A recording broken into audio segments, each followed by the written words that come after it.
right, welcome everybody. I just got a text from Councillor Zelka. He's stuck in heavy traffic and will join us as soon as the traffic lightens up. This is our second Budget Estimates Committee meeting. We'll have another one planned a week tonight.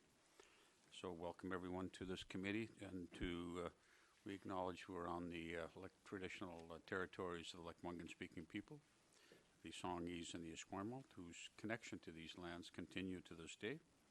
We also advise people that we have a live streaming going on, which will be archived later on our website.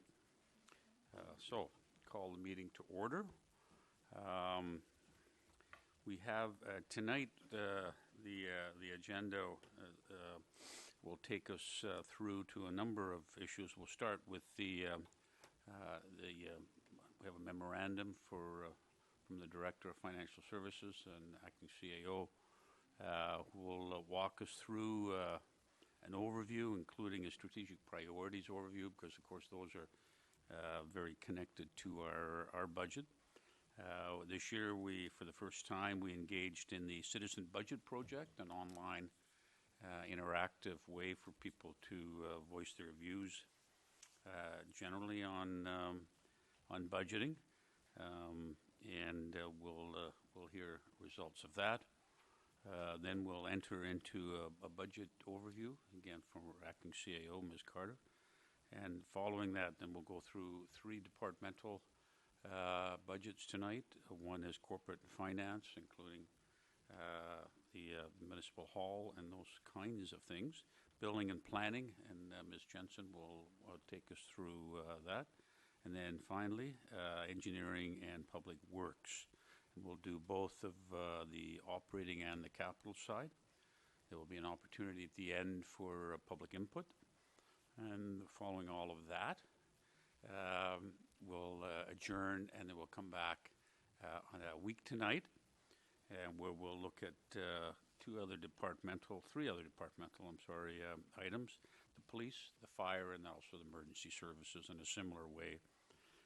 We'll also look at that point at the items that we have referred that are not in our budget, and we'll kind of wrap up with directions to staff as to what budget we'd like to bring to council for a final approval. At that next week, there will also be another opportunity for the public input and comment. So that's where we're at. I appreciate that staff put a lot of time into these documents and calculations, even though we're just a community of 18,000.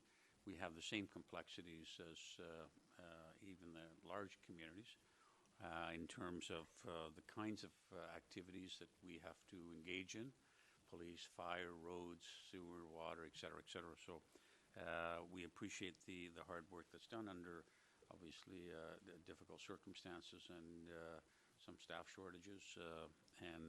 So we want to thank our staff for bringing us to this point. Without much further ado, I think I'm going to turn it over to you, Ms. Carter, and you have some fancy slides. That's great. Thank you. Thank you, Your Worship. So I'd like to thank you for the opportunity to present the 2018 budget to the Estimates Committee. For this budget, I followed a similar format that you would be used to seeing from previous meetings, with a few graphics and visual tools for your reference. You will also note that the first 2 tabs in your budget binders include the Council's strategic priorities and the Citizen Satisfaction Survey, both of which are used extensively to inform the budget process. In addition, this year, we, as part of Council's ongoing commitment to transparency and engaging with residents, we offered a new online pilot project called Citizen Budget. This citizen engagement initiative enabled Oak Bay residents to provide input into how they would like to spend their municipal property tax dollars related to services and programs in our community. The results are included in the 3rd tab of your budget binders. And as has been done previously in the first estimates meeting, I recommend that we take advantage of the attendance of any directors for both operating and capital items. Before that, however, I'll turn things over to our Director of Corporate Services, Mr. Jones, to start us off with the strategic priorities section of your binders, and then I'll pick up again after that. Mr. Jones. Thank you, Your Worship. So in your binder, you have a copy of our council's strategic priorities, and I guess before I get into that, I just want to say, kind of from an organizational perspective, something that Oak Bay, I think, I've had the opportunity to work in a few different places, has done very well is actually the council has said, here's what's important to us, and here's what we want to try to accomplish. And I think it's very fair to have debate around whether those are the right things or not. And council does that, and the community does that. But at the end of the day, council says, here's what's important. And what has been done well here is you, at the end of the day, have said, you know what, we are going to fund those things. And in local government, that's a challenge. Often you will find that you will have a strategic plan, and local government say, here's all these things that are important, and they may not necessarily be funded. But here, to the credit of council, you have said, here's what's important to us, here's our plan, and you have followed that up by saying we're going to fund it. And again, I think there's fair comment around whether those are the right things or not, but as a council, you have funded the things that you said is important, and that's an important thing, and you will find that doesn't happen everywhere. So I would say congratulations to that. You have in front of you a copy of the strategic priorities. Everything that's in there is, in fact, funded in this plan or has already been funded. So again, that's a very positive thing for council. Whether it's right or wrong, that's up for you folks to decide and consider. But you've done that, and again, the fact that you've related your strategic priorities to your budget is something that a lot of municipalities try to do, and it's difficult because there's oftentimes many more things that you would like to accomplish that they're able to actually fund. So in Oak Bay, you've said, here are the things that we think are most important, and you have chosen to fund them. So that's a good thing, and I'm happy to try to respond to any of these I guess kind of the status of these. I think you'll find that we've actually made a lot of progress, and that's something as staff that we're proud of. And we've still got some work to do, but we're moving towards accomplishing the strategies that you have suggested we need to do. So with that, again, we have staff here that are able to respond to any questions you might have around our priorities. Thank you, Mr. Jones. Are there any questions along those lines? And not, we shouldn't forget, we can kind of weave that in as we go through the actual departmental budgets, and how to, there may be occasions we can tie in the parts of the priorities to the budgets, and so that might also, this isn't the only time to ask those questions, so we can actually come back to that, which is probably better in any event. Your Worship, actually, I apologize, because that's a very good point.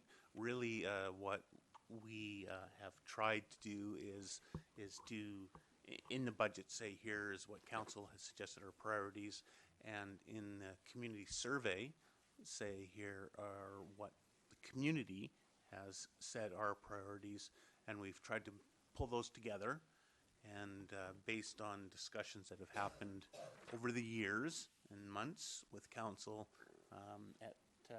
we have I guess, come up with the priorities that council has approved, and those, again, all of these are actually in the budget.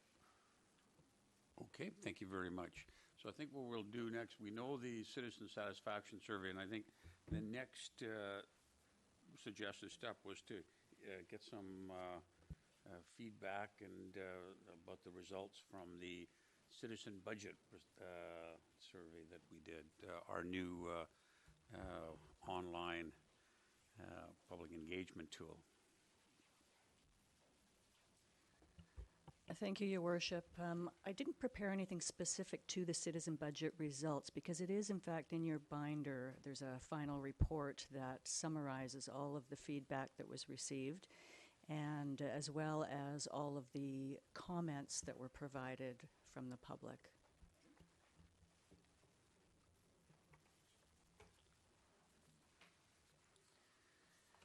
So moving on further from that, as you know, typically property tax is the primary source of revenue for local governments. These taxes fund a wide variety of public services, including protective services, street lights, roads, storm drains, parks and recreational facilities, as well as other administrative and legislative functions. And the assessments we use in Oak Bay for determining tax rates are mainly in the residential class.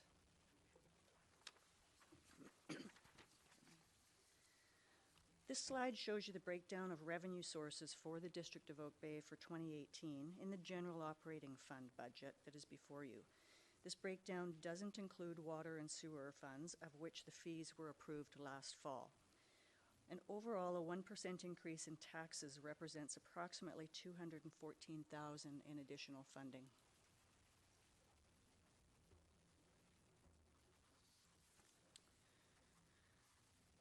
So this slide of the expenses shows the breakdown of expenses included in the budget. And these are expense allocations in providing the day-to-day operations and capital maintenance for the municipality, and that's by department.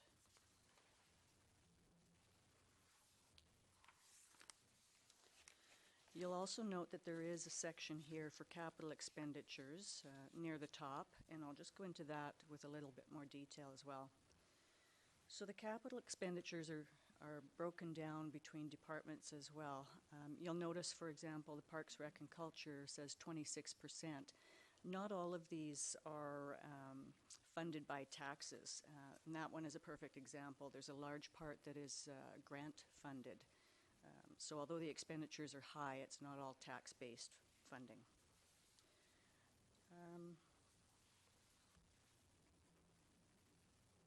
And then again, there's others, for example, the public works equipment, that's funded through reserve. So a portion of the capital projects are funded through taxes and other sources.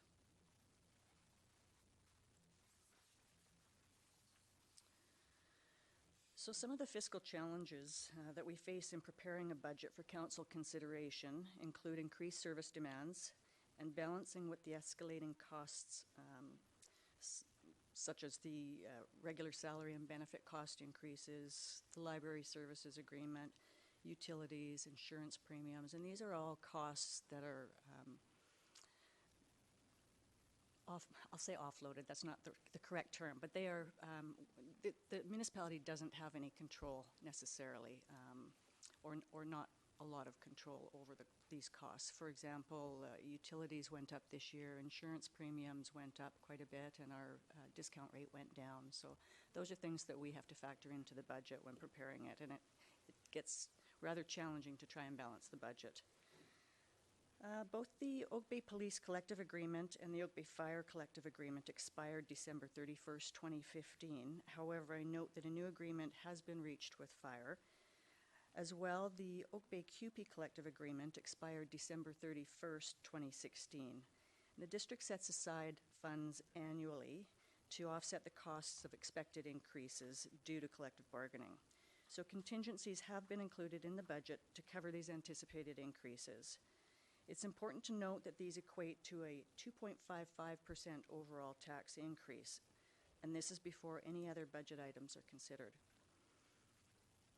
The library costs are largely assessment-based, and with the substantial increase in assessed values last year, a corresponding increase in Oak Bay's portion of the library service agreement has materialized this year, and this equates to a 0.5% overall tax increase for the district. And as well, district staff continue work towards asset management planning and associated long-term financial planning. So to Council's credit, one of the items included on the strategic priorities document is asset management. In March, staff brought forward to Committee of the Whole an asset management program and a presentation from the Municipal Finance Authority to present options for financing infrastructure renewal. Last year, Council agreed to redirect the gas tax funds towards a separate infrastructure renewal reserve, and staff recommend a similar contribution this year. In order to assist in the decision-making process, staff are trying to provide more relevant and up-to-date information going forward. You may recall in January we brought forward a report on the reserve balances for Council consideration, and this information is updated to the end of December 31st, 2017. So these are the statutory reserves and trusts. Some of the larger non-statutory reserves that we have are included here with updated balances, and you can see at the bottom, just above the total number, is the infrastructure renewal reserve and the balance of the gas tax funds that were allocated last year.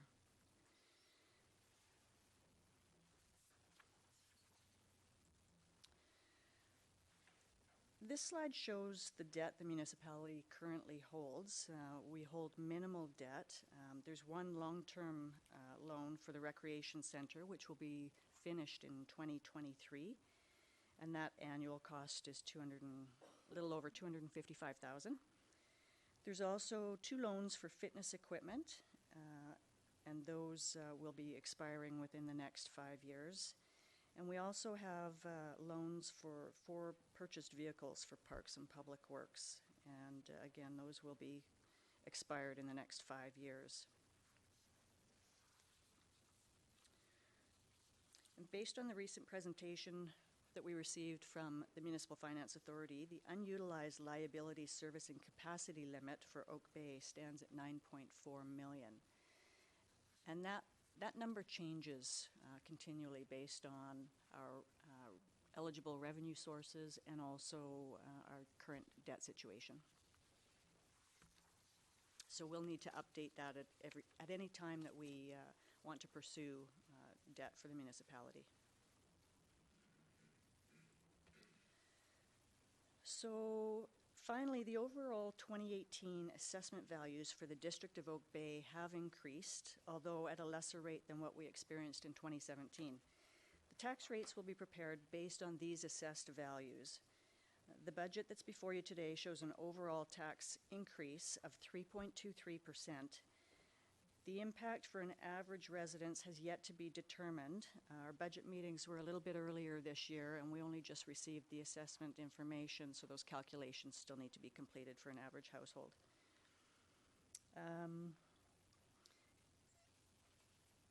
The tax rate is also expected to be slightly less than the 3.23% for an average household, and that's based on non-market change once that's factored in. That helps to reduce the overall tax increase. The solid waste charge for an average residence also remains unchanged for this year. So without increasing the amount of municipal tax that a previously existing house has to pay, we are able to raise approximately $107,000 or 0.5% due to the new construction.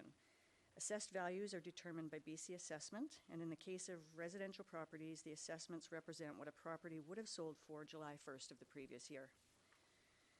The financial plan bylaw states that the tax ratios between the 3 major types of properties, must be adjusted each year so that each property group receives the same tax increase. And as you know, we have one farm property in Oak Bay. Due to the way the farms are assessed by BC Assessment, the value of the farm is much less than it was before it changed its classification. As a result, in order to make things more equitable, we review the assessment changes of neighboring properties and set the ratio so that the farm pays the same amount of municipal and therefore CRD taxes as it would have done if it was still in its former category of Class 1 residential. This results in a very high ratio for the farm. Last year it was 977 times the residential rate. And so this year, the average residential assessment is 1.333 million. Last year, it was 1.178. And with that, I'll open it up to questions. Thank you very much. All right. So let's see if there's questions on that part of Ms. Carter's presentation. So, and I can start by asking a question. And you talked about the tax rate will be less than what you mentioned once it's figured out how much non-market assessed value increases. So that's additional assessment that wasn't in existence. So for instance, a couple of years ago when the hotel was built, that significant increase in the in assessed value absorb some of the tax increase. At what point will we know the impact of the non-market increase in assessed values? I expect to have that information for you for the next budget estimates meeting. All right. Thank you very much. And that also, will that also determine the balancing of the ratios to ensure each of the classes rises equitably and at the same rate? Yes, it will. Okay, thank you very much. So that gets the ball rolling with a question on that point. Anyone have questions? Councillor Murdoch, please. Thank you, through you, Chair. I missed you said something was 2.55% increase. I didn't quite catch what that was. That is the amount that we set aside in contingency for the collective bargaining agreements for the anticipated increase. Okay, fair enough. And the you just had on your slide there the recreation center at 255,754, and I think that's the old number. I believe we're at 113 now because they dropped the rates. It's right, I think, in the budget, but I think you have the old numbers on your slide. On the graph, yeah, on the rec things. Just want to make sure that's right. I don't think it matters that much. It's just catching it in case you did mention that number. So, no, when towards the end when you were talking about the debt payments, the third from the end or so. And while you're looking for that. Yeah, those numbers there. I think that's actually dropped in the report. It says it's one now down. It dropped with an interest rate drop to 113 per year, unless it's principal and. Okay. Yeah, one portion's principal and one's interest. Okay. Okay, fair enough. That's good. Thank you. And I note that of that, maybe you could answer this question. That's 255 total principal interest. The interest on that in the binder is 113,160. So it's a pretty substantial portion of that is interest. Is that was part of the piece? It's just amortized over the years? Yes, that's correct. Do we have the option of paying that off quicker? Do you know? I don't know, but we could certainly inquire with Municipal Finance Authority whether there would be any penalties to do that. Okay. Yeah, it's a third of our debt, and it's a pretty high percentage at this point. And the other question I had was the 3.23% approximately that we're looking at. That does not include the 1% recommended for additional toward reserves for doing some of the infrastructure upgrades. Is that correct? That is correct. It doesn't include an additional 1%. Okay, and last part of that, I know that the pieces that are on the water bill are excluded from this, but and thank you for sending out the numbers. My calculation on that is that it's about an $80, $82 on an average household, which is about another 3.2% somewhere in there. Is that about right in terms of the on an average household? Like is that about this? That what 3-point-something% equates to, is somewhere in that neighborhood? That's the information that I'll be bringing back next week to the estimate. So I wouldn't want to hazard a guess at this point. Okay, thank you. Thank you. Any other, no other questions? Okay, thank you, Rich. Just, that brings us to, we got the budget overview. Thank you very much for that. And those graphs are very helpful. It really assists in kind of understanding, because these budgets have a lot of numbers. And it's sometimes difficult to kind of, to see the proportion, but when we have these kind of graphs that you put up, it's very helpful. And we really appreciate that. Thank you. So we're going to then kick off with the departmental budgets and corporate and finance. I think we should actually start at page 1, which is always a good place to start. And then I think there's quite a number, I count about up to 8 pages that we'll go through there. And just so we have the format, and we can kind of do this for, as we walk through. And if you can, as we go through each page, you can just highlight some of the issues, and then we'll see if there's questions before we move on to the next. Although you might want to take a couple of pages together that may be linked, and it's so just let us know there. All right, Councillor Kirby. I was just wondering if I have a question regarding your strategic priorities. Some of the information that was in there, is this a good time to ask about that, or should I wait till it comes to the department, which is engineering? If it relates to that, it might be best to bring it up then. Okay, Yeah. sure. Okay. Yes, please go ahead, Ms. Carter. Thank you. Thank you, Your Worship. So, page 1 is revenues, and if you look at the bottom of each subsection, it gives you an indication of the percentage increase or decrease for those budgets. So, tax levies, 1.97%. These aren't entirely up to date yet for the other taxing authorities. We haven't yet received some of the information, so those will need to be amended at a later date.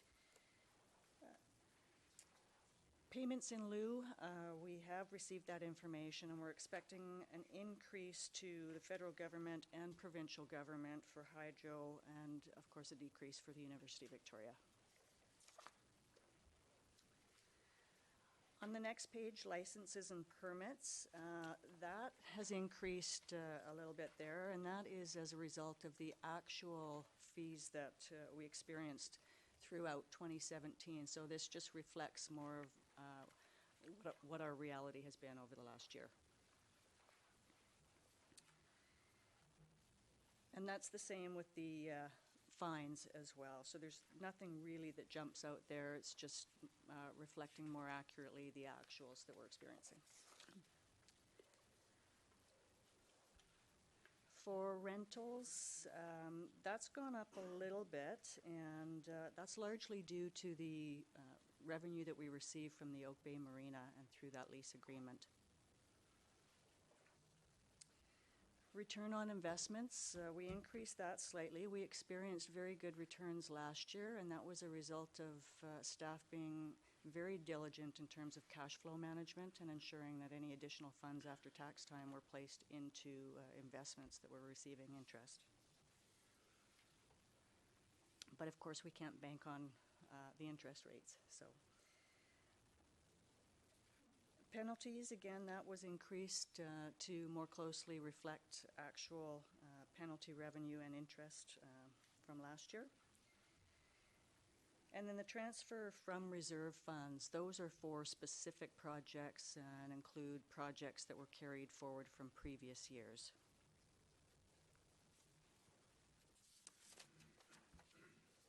On the next page is the Parks and Recreation revenues, which I understand you received that information last night. And then miscellaneous other revenues, there's really nothing significant to report there.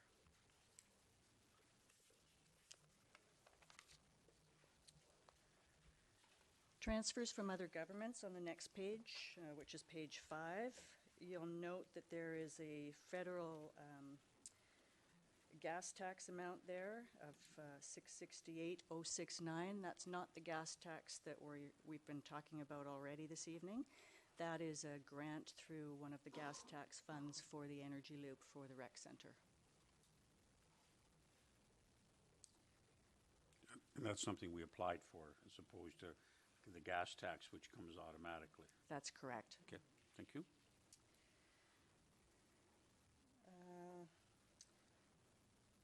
The total provincial government grants are down slightly over last year, and that's just based on work that's already been completed and will carry forward into 2018.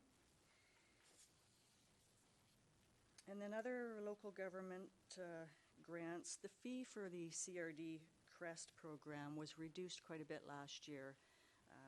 And that's just a flow through. So it's the same number on the revenue and the expense side, so there's no net effect for the municipality there. Page 6, general government services. The salaries you'll see have increased there, and the reason for that, first of all, May- it's Would this be a good time, because we've gone through the revenue Yeah, side? sure. So it may be a good chance to just to see if there's questions. You had mentioned something about CREST. I made a note somewhere, but of course now I can't find it. I think it comes up a little, I think it comes right at the beginning at page 1. The item number C, the TELUS levy is raised through regions' telephone bills. That's what they call the 911 levy. But the only thing that I think council needs to know is that CRD does collect it and does not directly disperse it to the CREST program. It's the equivalent. So when we get the new call center, it'll be much more direct, because that money on the 911 levies on landlines and some cell phones will go directly to the 911 center. So it'll be a lot more transparent than it is now, because it's incredibly convoluted how the money gets from the bills to the CRD, and then an equivalent amount goes to the CREST. So that should get all sorted out and much easier to kind of flow through. That was my only thing that I wanted to point out there, being your CREST representative. I think there's been a lot of misunderstanding over the years that that's actually CREST's money, but it actually is 911 money. All right.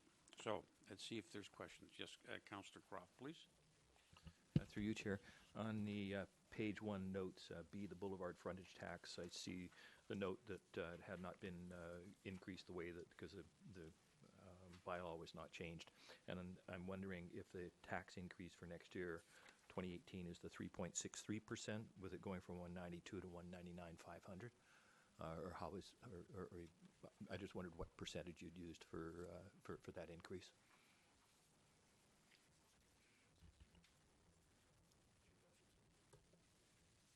Yeah, the boulevard frontage tax did increase 3.63% for 2018. But we missed all the other increases from 2014 to. I just didn't. Maybe you could explain the note that we intended to raise, but the necessary bylaw was not prepared by the treasurer. Therefore, the rate remaining at the same level as in 2013. Yeah. Okay. Sure. So in 2014, that was the case. There was a 0% increase over 2013 because the bylaw wasn't prepared in time. And so we've been playing a little bit of catch up over the years, and we're now at a point where we're actually, the boulevard frontage tax is set at 75% of the previous year's actual costs. And so the increases are, as you see on that note. Okay. Thank you. And the other question I had was the total federal government. Oh, that's the total of those two. I'm sorry.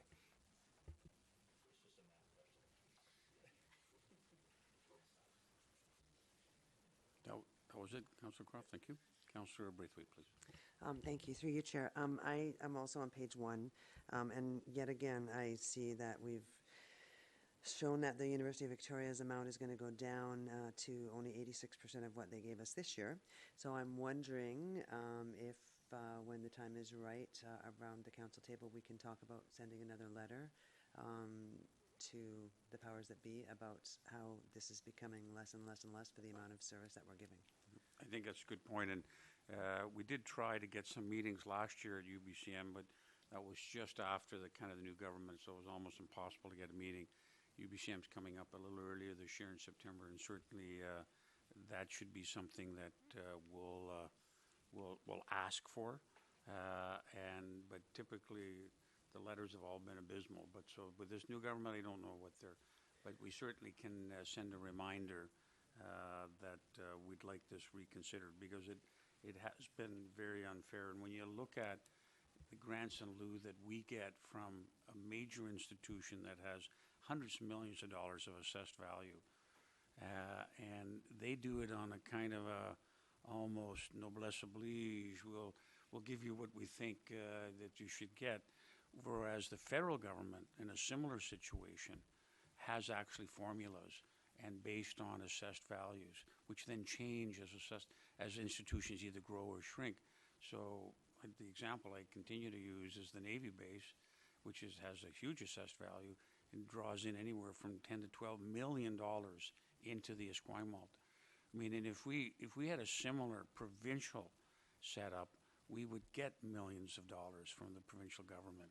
And I think at one point, I think even Councillor Croft did some back of the envelope numbers on how much we might get, and it was very significant. It would make a huge difference in our budget. I think if I might, we did bring this to UBCM before, and Yeah. we're turned down, but I think it's worth doing it Sure, again. so. absolutely. So I don't know, I don't think we need any motion or anything for that. I think I can just, based on that, we can just renew our letter and ask if perhaps we could even have a meeting, I think, with the Minister of Advanced Education. The concern that University of Victoria has, which the Navy doesn't have, is that in the federal scheme, the money that is given to Esquimalt does not come out of the Navy budget. Here, in the provincial side, when we are given this money, it comes out of, and any increases would come out of the university budget. And they use that to say, well, what would you rather do? Have us pay for, the extra services you provide and attendings with fire and police? Or should we give it for education? And that's really unfair, because it should be a property basis, much like the federal government. So we'll leave it to Mr. Jones then to kind of just capture that as a note, and I'll send out a letter and perhaps ask for a meeting before UBCM. That might be easier.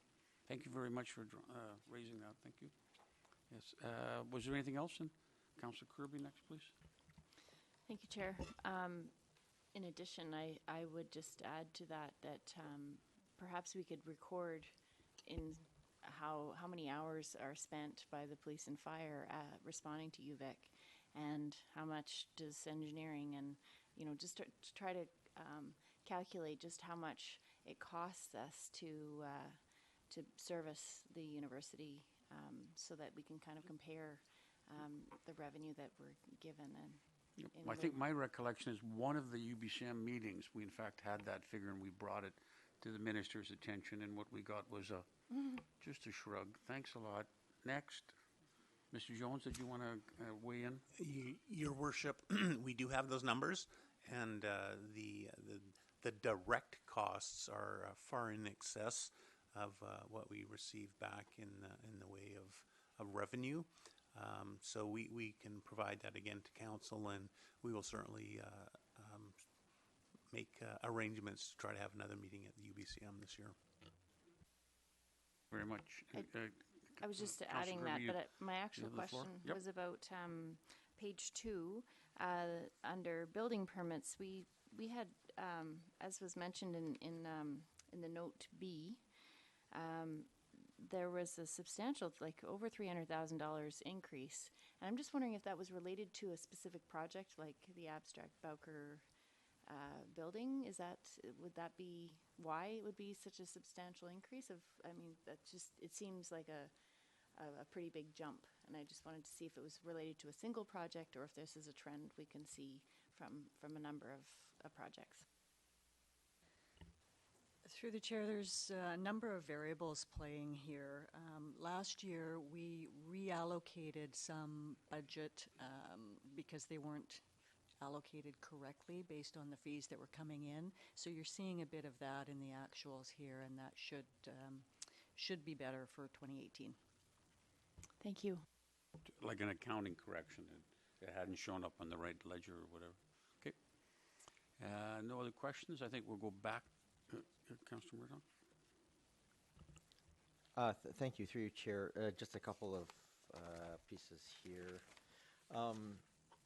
One, I think Councillor Croft's question was a good one, but we can start removing that note at this point because it is kind of confusing on the percentage of 75%. On page 3, can you just my understanding was that we had a multi-year lease, a 30-year lease ending in about 4 years.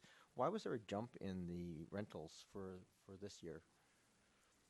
The reason for the jump is we receive standard rent payments every month, which are for consistent amounts. And then at the end of the year, they provide us with their sales figures. And based on the lease agreement, we get a percentage based on their sales figures. So obviously last year they did better than previously. Okay, thank you. On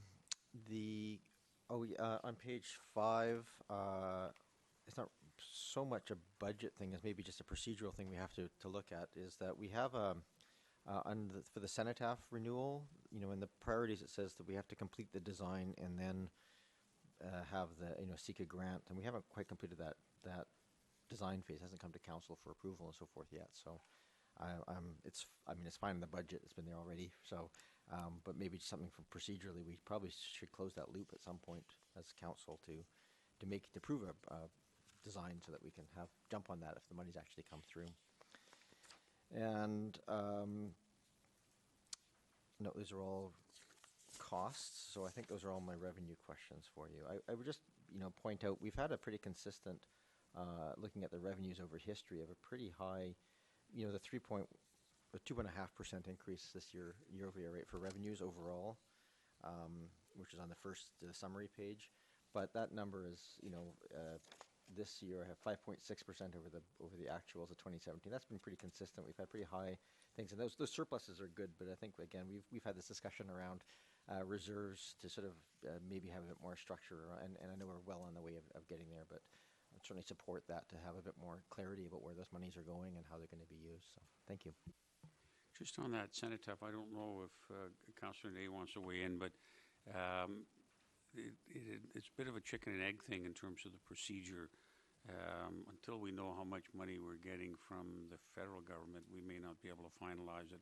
If they give us something less than what we've asked for, then the design would have to kind of reflect, potentially, that's what I assume at this point, until we know more from the federal government.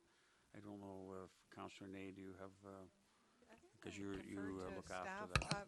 The reason is, Mr. Mayor, the application's very specific, and it is a little convoluted, and whether you have the design or the design becomes part of the work of the application. So if, through you, Chair, can I ask staff to speak to it, please? Your Worship, so we do have funds in the budget for that work, and the work, though, is based upon us receiving a grant as well. And so we will come forward to council with a package that would say, here is what we're anticipating the work might look like. And I would say a tremendous amount of work has happened in the community and has involved a number of district committees, but that has not yet come forward to council in its final format, so we need to do that. But we anticipate submitting a request for that funding this year. Thank you very much.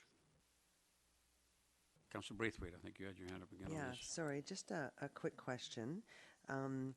As far as, back on page 1, as far as the BIA levy, it's at $80,000. Does that ever raise up, or will that be raising up over the next little while? Do we have I can't remember if we have a contract with them and it's 4-year term. Is that right? Yes, through your worship, we have a bylaw, I believe, for charging those fees out and getting them back in. And I believe, don't quote me on this, but I believe it expires next year. Yeah. And it sets how much extra is collected. Okay, all right, so we're now at the stage we go back. I think we cut you off at page 6. We're now going to get into the expenditures. Thank you. We know how the money is coming in and where it's coming from, and how's it going out. Thank you, Your Worship. So for general admin, the salaries area is up here, but that is largely due to regular step increases for staff that haven't yet reached the top of their scale. There was also a reallocation of costs between the sewer and the general fund to more accurately reflect the work, so that accounts for part of the increase there. And also it's important to note that although MSP costs are reduced for 2018, there are offsetting increases to other benefits, such as extended health and dental. They were quite significant this year as well. In the consulting budget, we've included 10,000 for the Mayor's Task Force on Public Engagement as requested by Council, so that's for Council consideration. And the training budget includes 20,000 that was carried forward from reserve for FOIP training that was previously approved.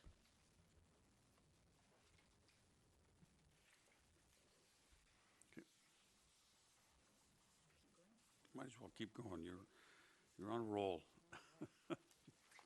Because it might be just as easy to cover as much of the section as we can and then come back and we'll have the questions page by page. Thank you. Thank you. So in the information technology section, you'll note that the salaries there are down and the consulting is up, and that is due to the annualized cost for an IT manager position that was approved in 2017, and Council had asked us to go back and do some further research into whether we actually needed an employee position or whether consulting might better fit the bill. And in fact, we did that, and you may recall that recently we came back to Council awarding a contract for IT managed services. So this is just the annualized cost for that. And then under other general government, the only items of note there, obviously election costs are up, but those are partially funded by reserve. Each year we put funds away to cover the cost of the next election. And then there's been an increase to our insurance premiums. And other than that, I think there's nothing that jumps out. Okay. And nothing jumping from page 8 either? No. Right. There's not even a note there. Now, I don't know if you, there's some other pages that kind of have a relationship to the corporate and finance a little later on. Maybe we can just take them in turns, or do you want to jump to them? And maybe you hadn't intended to refer to them. I think of things like archives and Heritage Commission and that kind of thing. Do you want to get to that later, or do you want to deal with that now? Whatever your preference is. Yeah, I think so. It comes under kind of the more corporate and finance, and I noted that on page 27. We have, again, Parks and Recreation, which is something we dealt with last night. And then we have Archives and Heritage.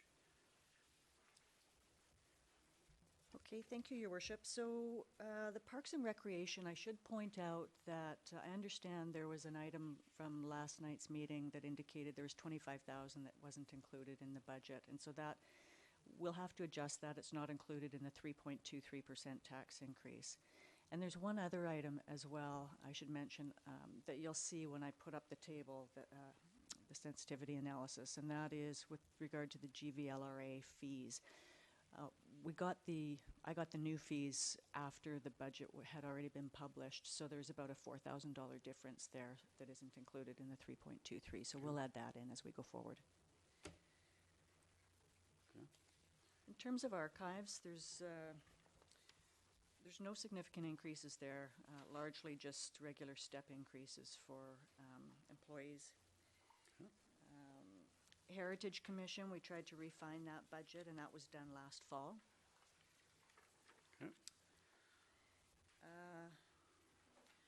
Todd House, the repairs and supplies budget remains at $34,500, and you may recall there was an increase to that last year. We had budgeted to do some additional repairs covered off by a reserve, and unfortunately, we didn't get to that last year, so we've added it to the budget this year, but there's no new funding involved there. Marina structural repairs, we've left this at the same rate as last year. However, when we do get to the capital budget, we'll have further explanation on the marina. And then 1538 Monterey, that's essentially just water and I believe it's solid waste charges. Good. And then- And did you want to say anything about 29 and 30, or we'll come back to that later? Or? We could do, Okay, might as well. may as well keep Well, going. we're in that area. So the debt charges, similar to the slide that I had up here for you earlier, these are just the regular annual costs associated with the debt that we do have, and also our everyday bank charges and payroll processing charges down at the bottom. Right. So nothing significant there. Transfer to own funds, these are for items that we budget for annually and are for specific items. So it's not just setting funds aside. We've allocated it for specific reasons. And then capital, that's just the summary. We can get into more detail of that maybe after. Okay, and that's the insert, but then the rest of it, transmission of taxes, again, is just something we get with one hand and pass off with the other. Exactly. To these various other organizations. And then finally on page 32, decorations, tourism, and volunteers. And there's nothing significant there. The Oak Bay tourism budget is based on the budget that was presented at council not too long ago. And the Oak Bay volunteers, that's the 30,000 that was included last year, and I understand that we'll be discussing the grants next week. Okay, thank you very much. So we covered a lot of territory there, and we started at page 6, and we ended up there at in the 30s. So let's see if there's any questions on that. We went through 6, 7, and 8, and then we skipped to the end. So questions on any of those matters that were covered by Ms. Carter? Councillor Braithwaite, please. Thanks so much. I'm just wondering, with the new health tax that's coming in, where is that included in here, and how does that affect what, like, that's going to cost us, I would imagine, quite a bit of money. So I'm just wondering where that comes in. Yes, through your worship, it is not included in this budget, and that is because it doesn't come into effect until 2019. So this year, the province reduced the MSP rates by 50%. However, that was largely offset by increases to the other benefits. So starting next year, I did a quick analysis in terms of our 2017 annual payroll, and I estimate that that tax is going to cost us another $200,000 for the year. So basically, 1% tax increase because of that decision. That's correct.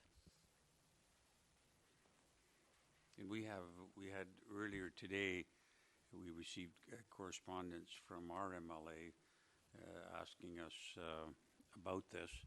And what we'll do is, and I've asked Ms. Carter, once all these other numbers are finished from the budget, we'll get back to that and provide our MLA with those kind of figures. How much over the next number of years it could impact in real terms, and we'll send that off to him. Okay. So, Councillor Croft and Councillor Murdoch, please. Thank you. In the consulting number, $123,000, you spoke about the $10,000 for the community engagement. Does that also include the $60,000 that's been put aside for the secondary suites? And if so, what then would the balance of approximately $53,000 be set aside for? You're referring In to the page consulting, 6? page 6, yeah, Yep, the consulting, $123,000.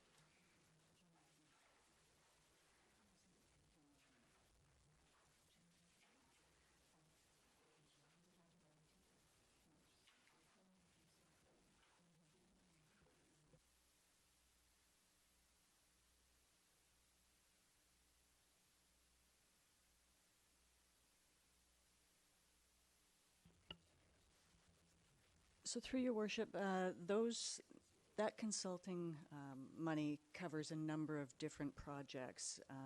It does not include the 60,000 for secondary suites. That shows up in the Building and Planning Department, but it covers off a number of other items. For example, we had some consulting just recently that's been included in there. That was at council's request. And there's also some additional assistance that was provided to help with the limited resources that we have right now. So just temporary consulting assistance. Okay. The individual that's in the Building and Planning Department right now, is that, okay. And one for corporate services. Okay, great, thank you. Thank you, Councillor Croft. Councillor Murdoch next, please. Thank you, and through you, Chair. Just a couple quick questions. One, the carbon offsets I know is at zero now. So this is, because we're carbon neutral, we're no longer paying into the green fund, is that correct? Page 7, sorry, sure. Honestly, I kept it in the budget. I'm not entirely sure. But I believe that we will still be paying into that fund, although I need further clarification. Okay, I think the way it was worded at the time was that it would be paid into based on, the equivalent that we would pay for carbon offsets. Then I think we're officially carbon neutral now, so I don't know if we're actually paying carbon offsets. So that may not be going into the fund at all anymore. So just, it's no harm in keeping it there in case that changes, but okay, so that was my question. The other piece I have here, and you mentioned just there that the GVLRA expenses weren't included. Just because I happen to have a strange knowledge of this, the numbers that are here, the 41,500, they're in the budget. That the levy amount is about $35,000. So what is the difference between what the levy is and what the number here is? And what page are we on? Page 7. So, thank you. So our levy for the GVLRA includes both the district and the police. Oh, right. Okay. Perfect. Thank you.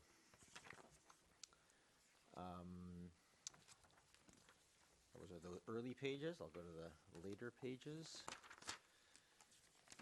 some of which you've answered already with the interest payment pieces. The only other question was just what is the transfer to CWR re-infrastructure deficit? On page 30. Page 30, thank you. Number 6212. It was $107,000. It was paid $107,000. It's $133,000 this year. I just don't know what it is. I'm not worried about the number so much. There's a number of items in there that have been set aside annually for, I think there's some for Shoal Bay. There's a number of other items. As soon as I can find it here, I will let you know. It's just, if it's just going into those types of reserves, I don't need all the details. It's fine.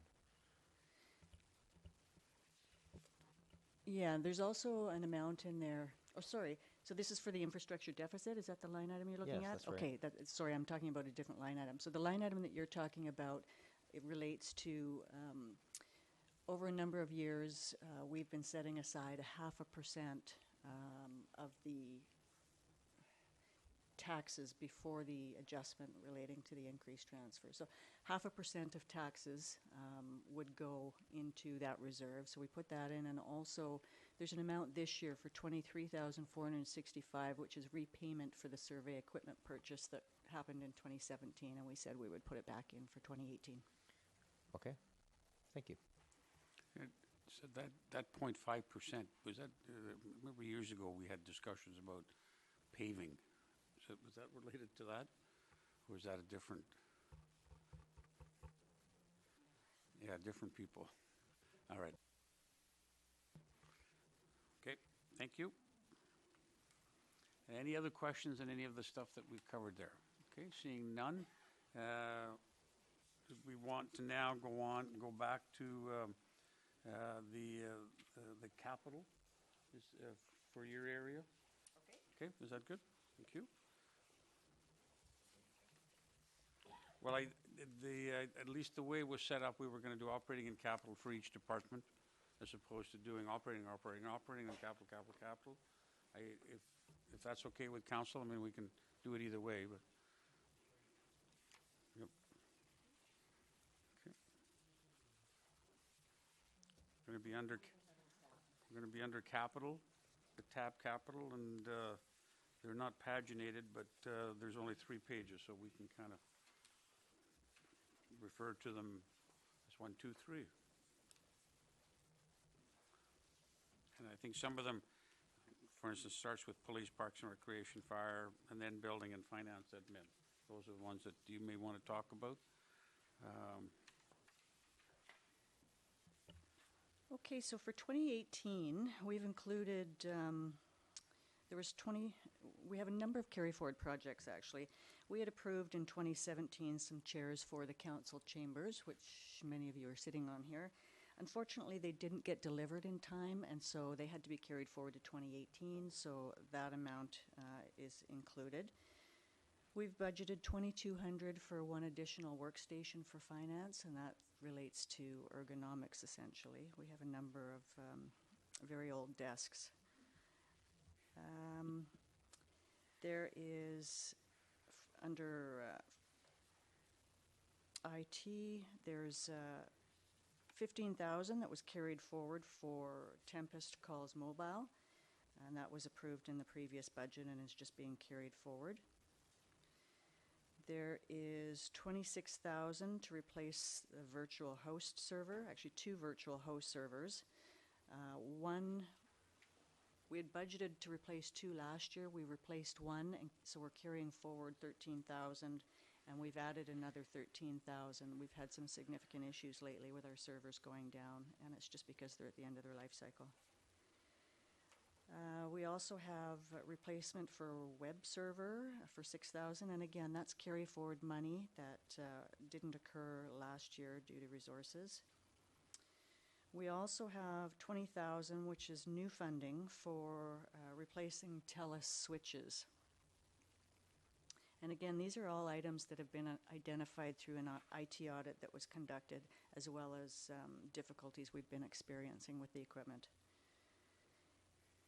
We also have an upgrade to the telephone system, which is a carry-forward item from previous years. We needed to do further analysis before any funds were spent on that. And we've also included a new item this year, which is $50,000 for financial statement software.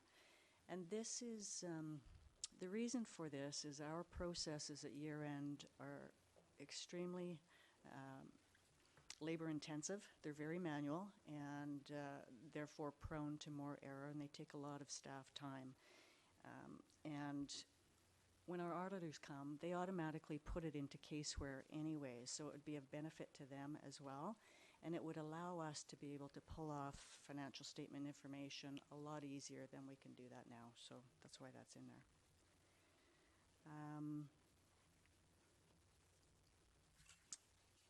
We also have, I've included in here, there's $25,000 for public art, and that is funded $20,000 from taxes based on the agreed upon amount last year when the policy came in, and also there's $5,000 coming from the public art fund, and that's to fund the purchase.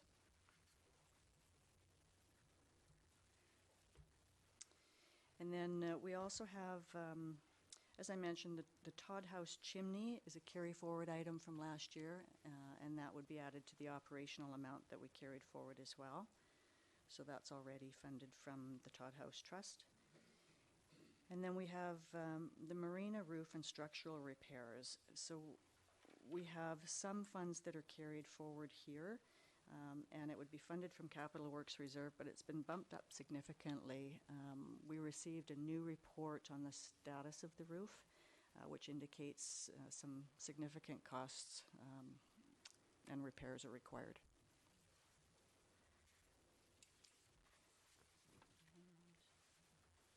I think that covers all of your area. The capital, let's see if there's any questions on the capital. No? Okay, Councillor Murdoch, please. Just for my clarification, the asset management, that's the carry forward, is that a carry forward as well? Is that correct? Yes, it is. Okay, and I guess I would just make a comment on the workstation upgrades. I had no issue with that, but I do. I know sometimes in these sorts of things where there's old workstations around, they're often done at the administrative side first before they go out to like the little small satellite things, and sometimes it's not well received. So I'm just want to make sure that we're thinking of all the other people who are in public works and other places that are may also be working on old workstations and are upgrading those as well. Thank you. Yes, we do. And in fact, when we made the replacement last year, that particular desk was moved over to Public Works, and I believe it was well received. So, no other hands? Oh, Councillor Kerber, please. I just had two questions. One about the public art, the $25,000. When you said it was funded $20,000 from taxes, I thought it was coming from revenue from the film revenue. So I was sort of surprised to hear the word taxes. So we're not using the funds directly from fees we've raised from rentals and fees regarding filming? Through your worship, everything flows through the Public Art Fund. So when the policy was agreed upon last year, it was agreed that $20,000 from taxes would be deposited to the Public Art Fund. So that's what this $20,000 is. Rather than flowing it to the Public Art Fund and then back out, which it will anyways, it just shows it that way in the budget. Thank you. Okay, thank And you. the other question or comment I wanted to make about workstations is that to ensure that we are supporting a healthy workplace and just general physical wellness, I would encourage staff to consider sit-stand stations, because they are, I think, the future of office spaces. And I know that you have pretty much the oldest office furniture I've ever seen.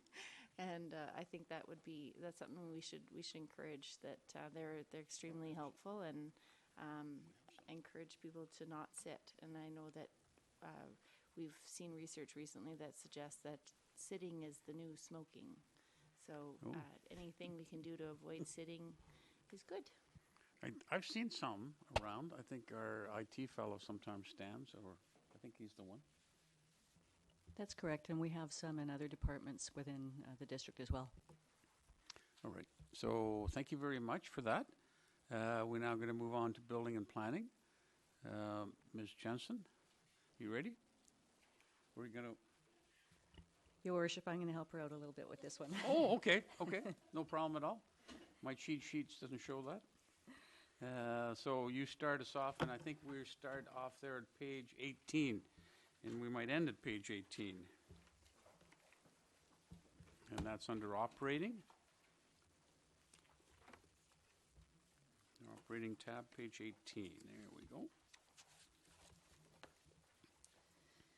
So through your worship, this budget, the salaries here include normal increments for employees who are not yet at the top of their scale. And there's also an existing contractual obligation which is offset by carry forward funds from reserve. So although it looks like the budget has increased significantly here, it really has not. We also have included in here the annualized position for the plans checker that was previously approved by council. And in the consulting budget, that's where the funds reside for the secondary suites. So there's 60,000 in there for that. We have also put aside funds for the heritage conservation area and sea level rise. And other than that, I think it's fairly straightforward. The animal and pest control is part of that there too. Thank you.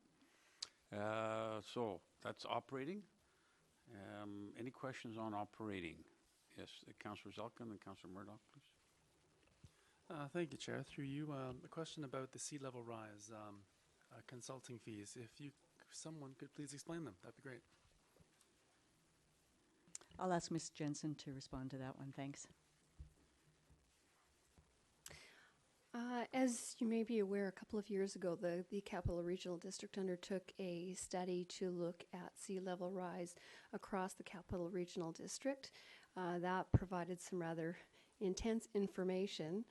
Some of the other municipalities since then have undertaken studies to further refine the information for their individual areas. For example, North Saanich undertook a study that they hired their own consultant to go out and actually do mapping of the shoreline of the seabed and how that would be impacted by tides and surges and so on. So the idea here is to undertake our own study for our shoreline, and that's the $25,000 estimated based on North Saanich fees. I understand, through you, Chair, a question to staff. I understand that there are some funds available with respect to flood mitigation. The National Disaster Mitigation Program, I believe it's called, provides a fair number of funds available to municipalities. I think $25 million, if I understand, was allocated just for this year.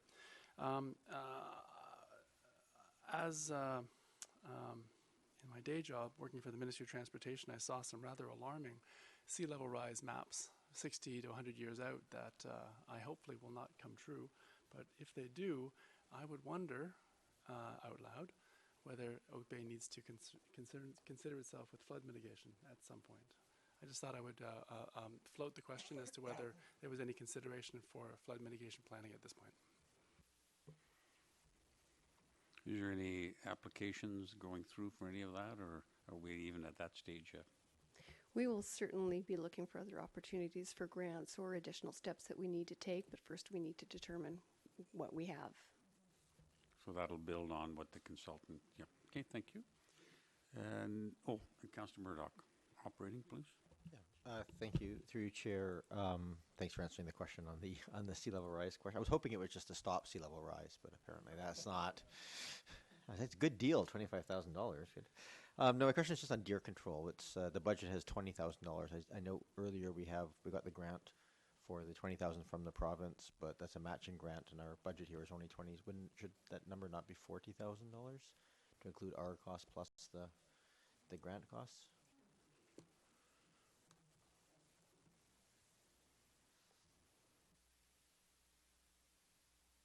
Although spending only provincial money makes me happy. But Through your worship, when the budget was prepared, we hadn't received confirmation that the $20,000 was coming in, so we will definitely need to amend that.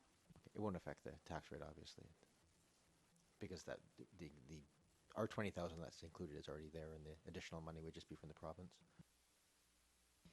It would. I'll have to check to make sure I didn't include it in the revenue side. Thank you. Okay, thank you very much. Let's go on to the capital for building and planning. That's on the first page. Oh, that's building. Oh, so it's not building and planning.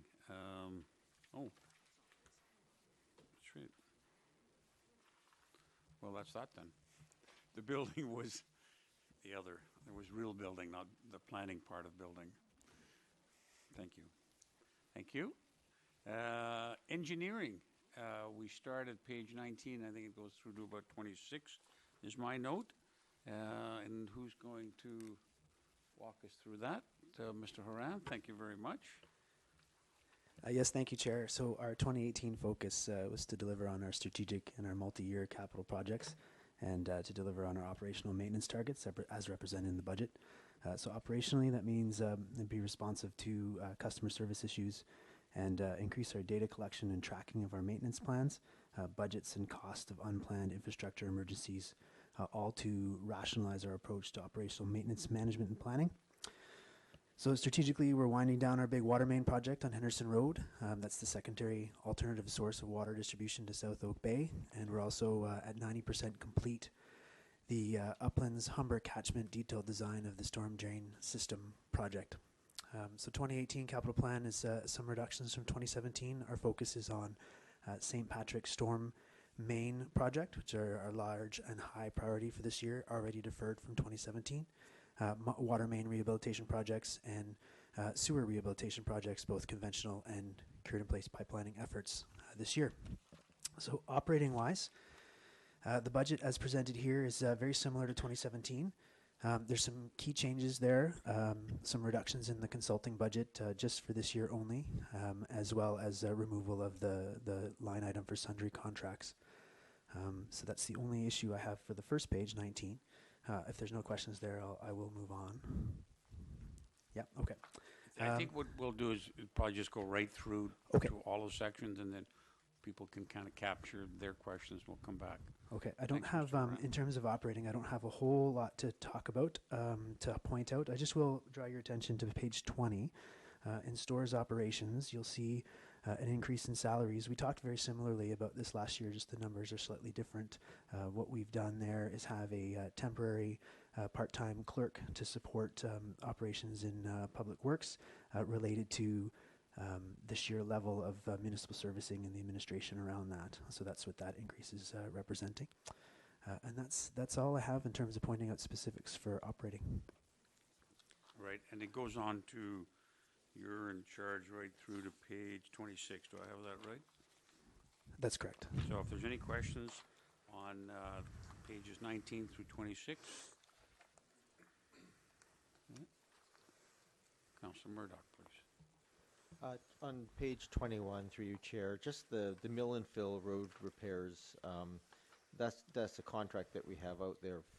Is that for pothole pieces, or is that for the actual mill and fill contracts that we set out where we're actually doing resurfacing of the roads? So in the, through you, Chair, in the capital, there's a pavement management strategy line item, which is much larger. It's 450,000, and that's for a broader. It can be whether it's mill and fill or other types of road surface rehabilitation. Typically, we do in the last few years have done mill and fill. This one is strictly operating. It's meant for pothole repair or smaller types of repairs. Oh, okay, thank you. And I maybe it's just anecdotal, but it seems like there's more potholes around. I know we have aging roads that maybe it's hard to keep up with, but is that number sufficient for actually staying on top of that kind of work?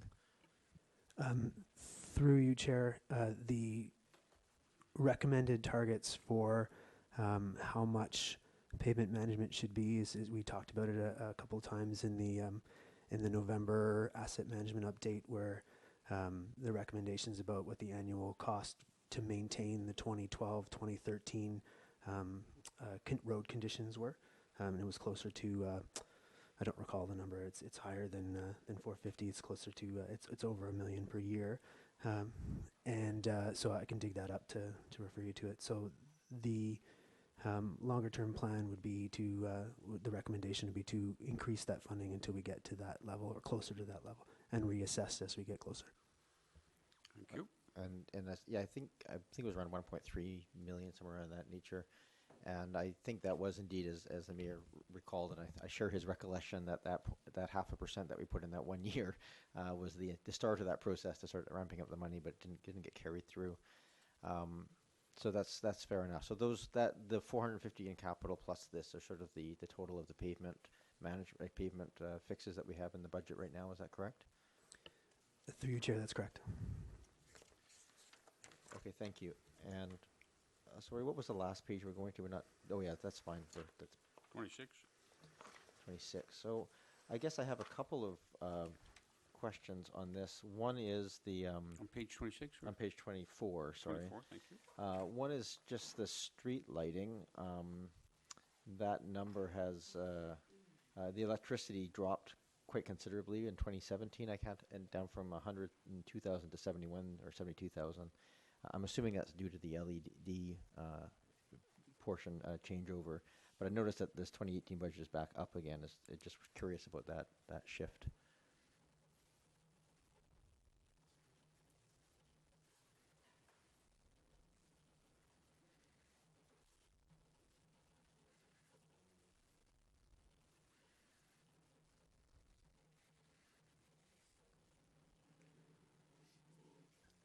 So through you, Chair, that's a good question.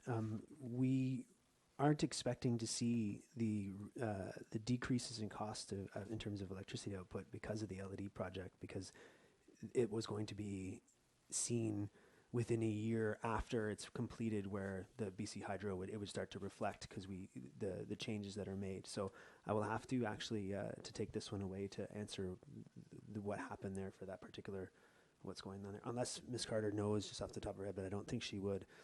So I'll need some time to dig into that. It's fine. It's digging into it is totally acceptable. Thank you.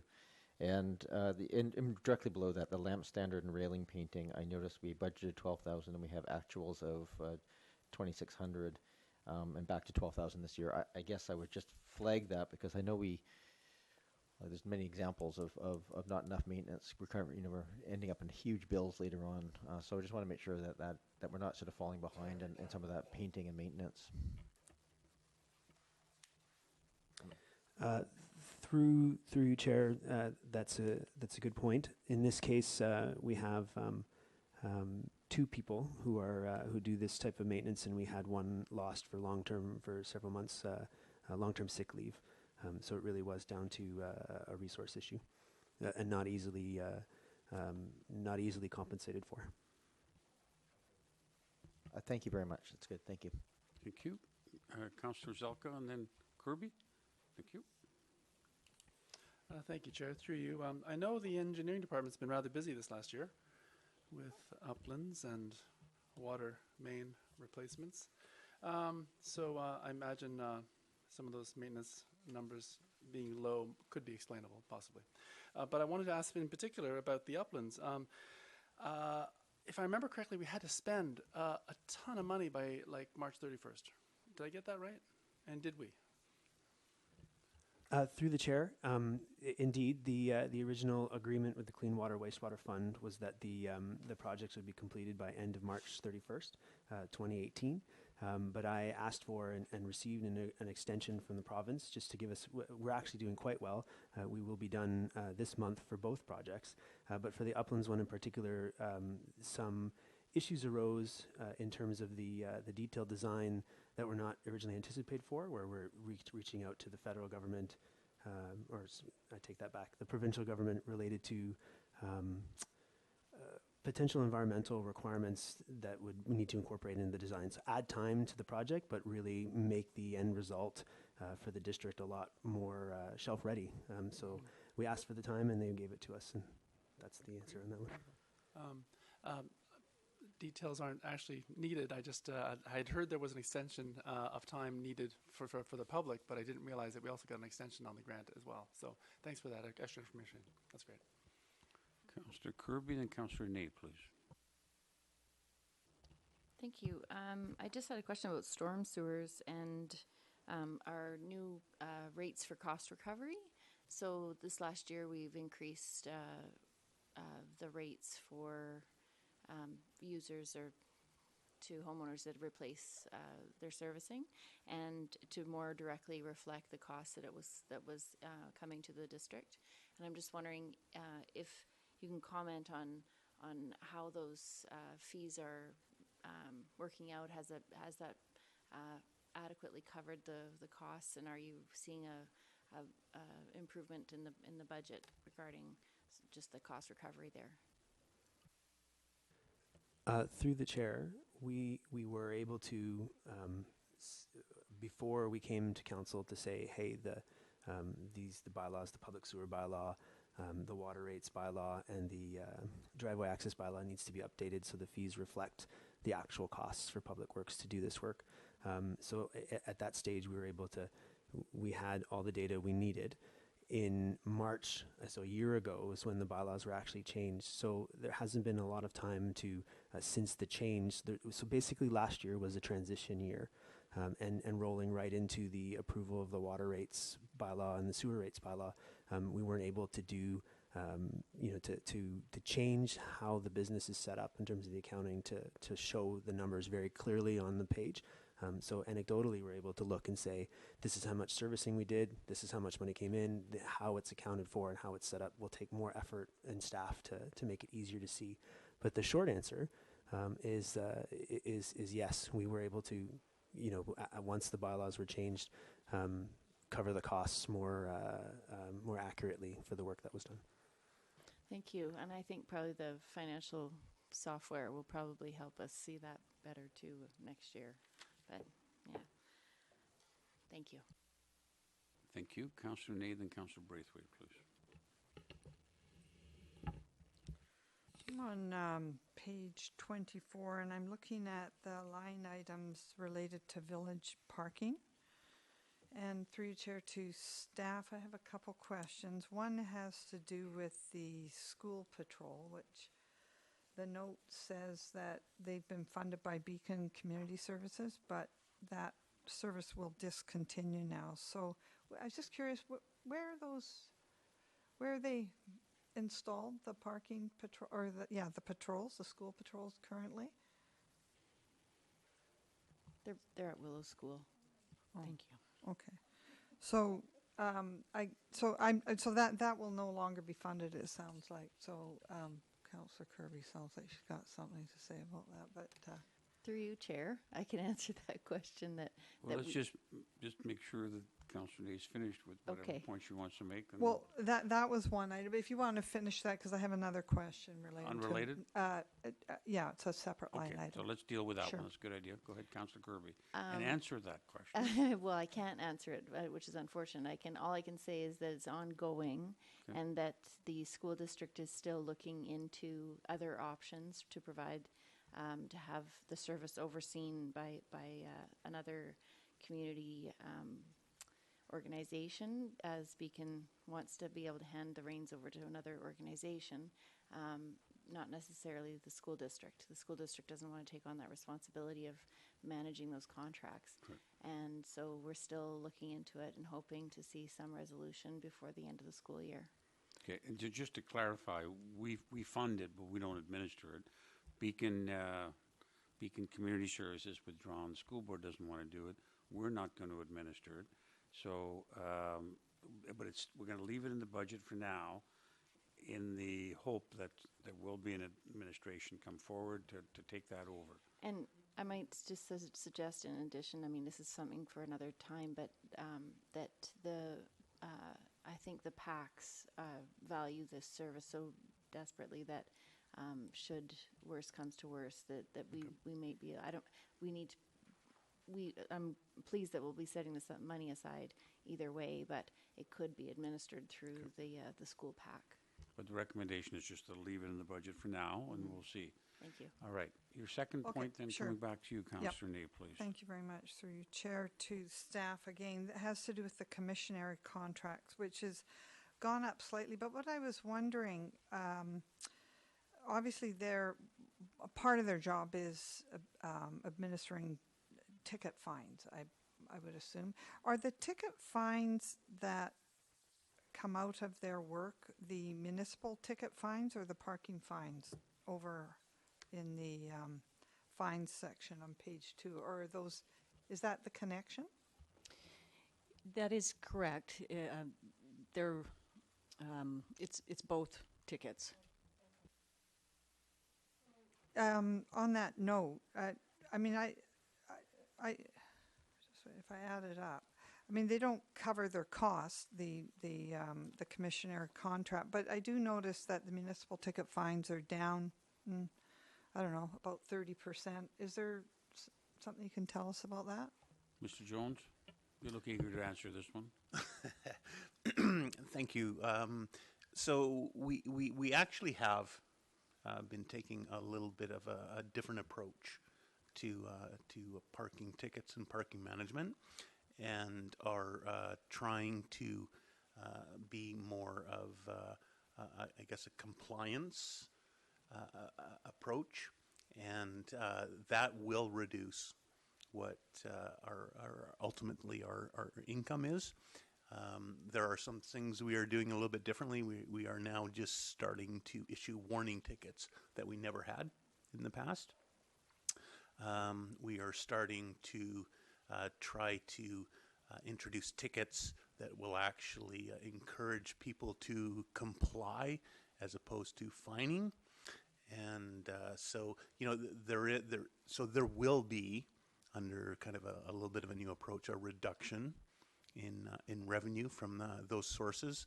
And this has really just started recently, and we're hoping the goal of the program is to improve parking. I don't know how to even say it. To encourage people to understand the rules, and so that is what we're trying, and we're going to see how it goes. We've been, I think, so far that's been received fairly well. So we've gone from a little bit of a very black and white approach to, I'll call it a softer and educational approach. Thank you very much for that update. I really appreciate that, and I'm pleased to see personally that approach. It's much more customer friendly, and the research I've seen of other municipalities is that when it is a softer approach and warning tickets are given, actually compliance increases. It doesn't decrease, and yeah, maybe the revenues go down, but I think it's good for the village that people feel good about coming there and parking, so thanks for the update. Compliance up, revenues down, but I think the same thing happened in the library as people were getting their books back on time. There you go. And now, of course, electronically, it's a very different thing. I have on the speakers list, Councillor Braithwaite. Actually, my question has just been Okay, answered. thank you very much. Now, Councillor Croft? Nope, because we haven't touched capital yet. It's just we haven't got to that point yet. Okay, so let's move on to capital. Mr. Haran or Mr. Brozak, I'm not sure who's going to deal with it here. We have the capital, and there's two areas, public works and engineering. And Chair, that's actually, page 2. I'll actually draw your attention to page 1. There's a couple I'll just address quickly. Down at administration finance, there's two that fall under my area there. So Thanks for picking that up. one was briefly addressed earlier, was asset management. That's just carry forward. It's related to asset management software to help us manage our work and our planning related to capital planning. So the next step there is developing a statement of requirements and figuring out what our needs are there. Above that is the GIS upgrade, which has been in the budget since 2016, so carried forward funds. It's the remainder of, so last year we delivered the public-facing GIS application on the Oak Bay website, and then what's remaining is some work in the other two phases, the most important one being an internal-facing version of the same thing, but one that's integrated with, that shows Tempest information, so that's the next step there. On the second page, so in the public works section is just a list of equipment that is part of the life cycle management of the fleet.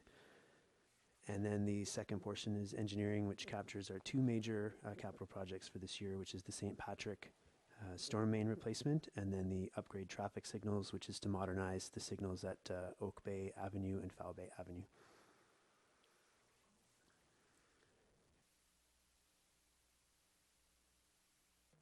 Councillor Croft had some questions on this, and then we'll go to you, Councillor Zelka, and then Kirby. Thank you. Thank you. Now, just the signal traffic upgrade at Foul Bay and Oak Bay, will that include a squeak squawk system as well for the visually impaired?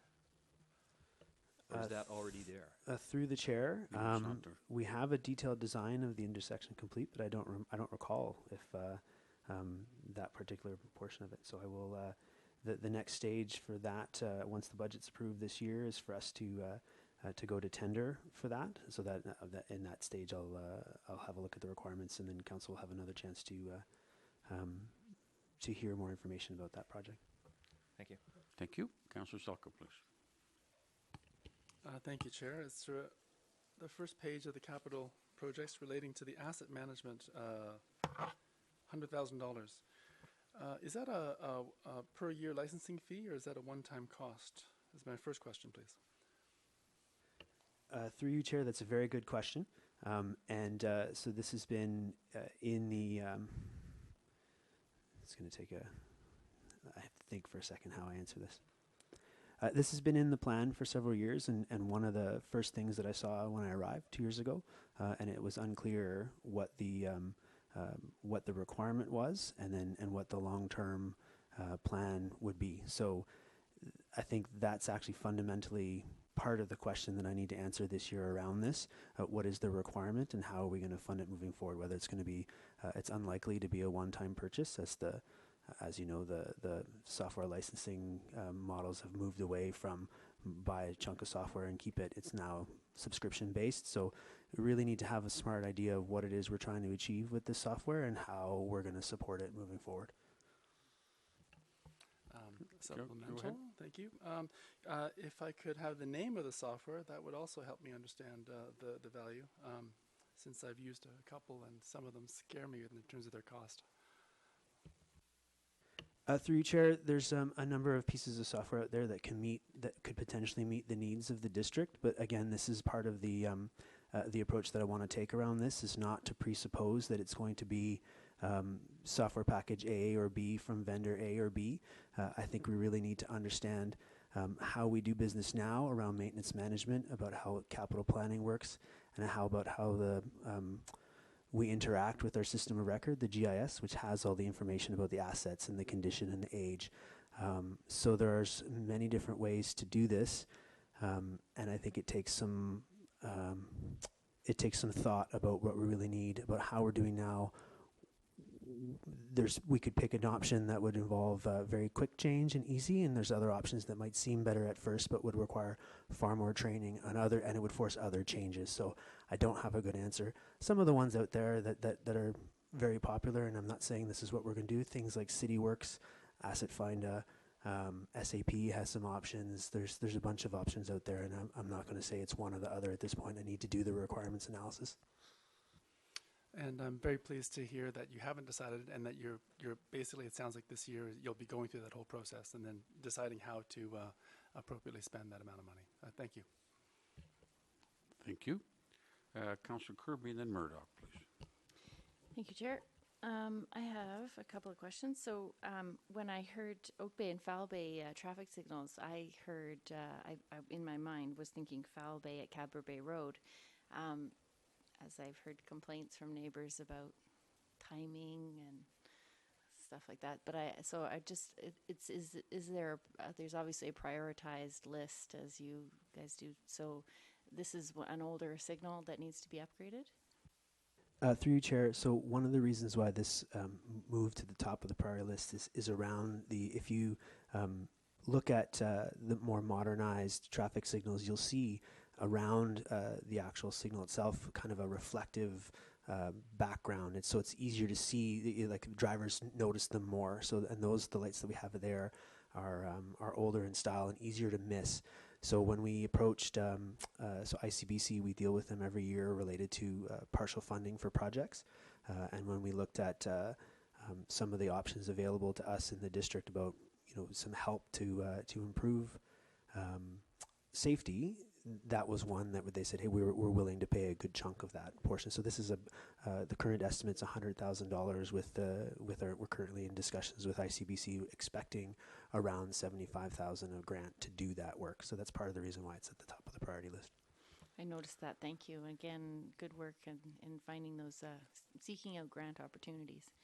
And I am so impressed with the thoughtful approach and the thorough analysis you're taking with the asset management software and related program, because I think that's going to help a lot as far as the information that comes back to the public and through to council regarding upgrades and just where the priorities lie.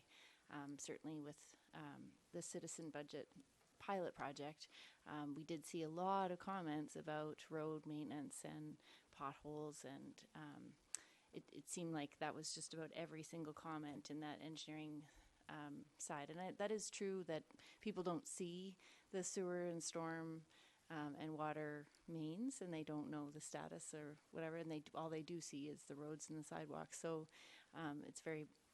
that would explain why that would be top of mind. But I do think that having that information, or having the asset management program, would help you provide us with better information and provide the public with better information. So I'm really pleased you're moving forward with that, and I fully support the purchase and investment. I have one other question that was regarding the earlier stuff from our strategic priorities. I don't know if this is a good time to ask that.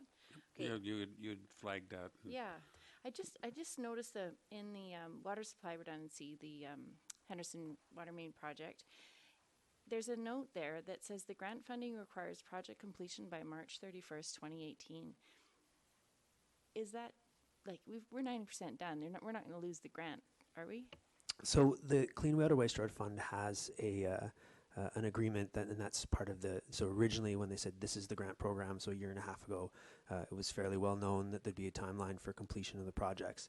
And then when they were awarded, almost, I would say, anecdotally, a lot of us reacted like, "Whoa, this is going to be intense to finish this."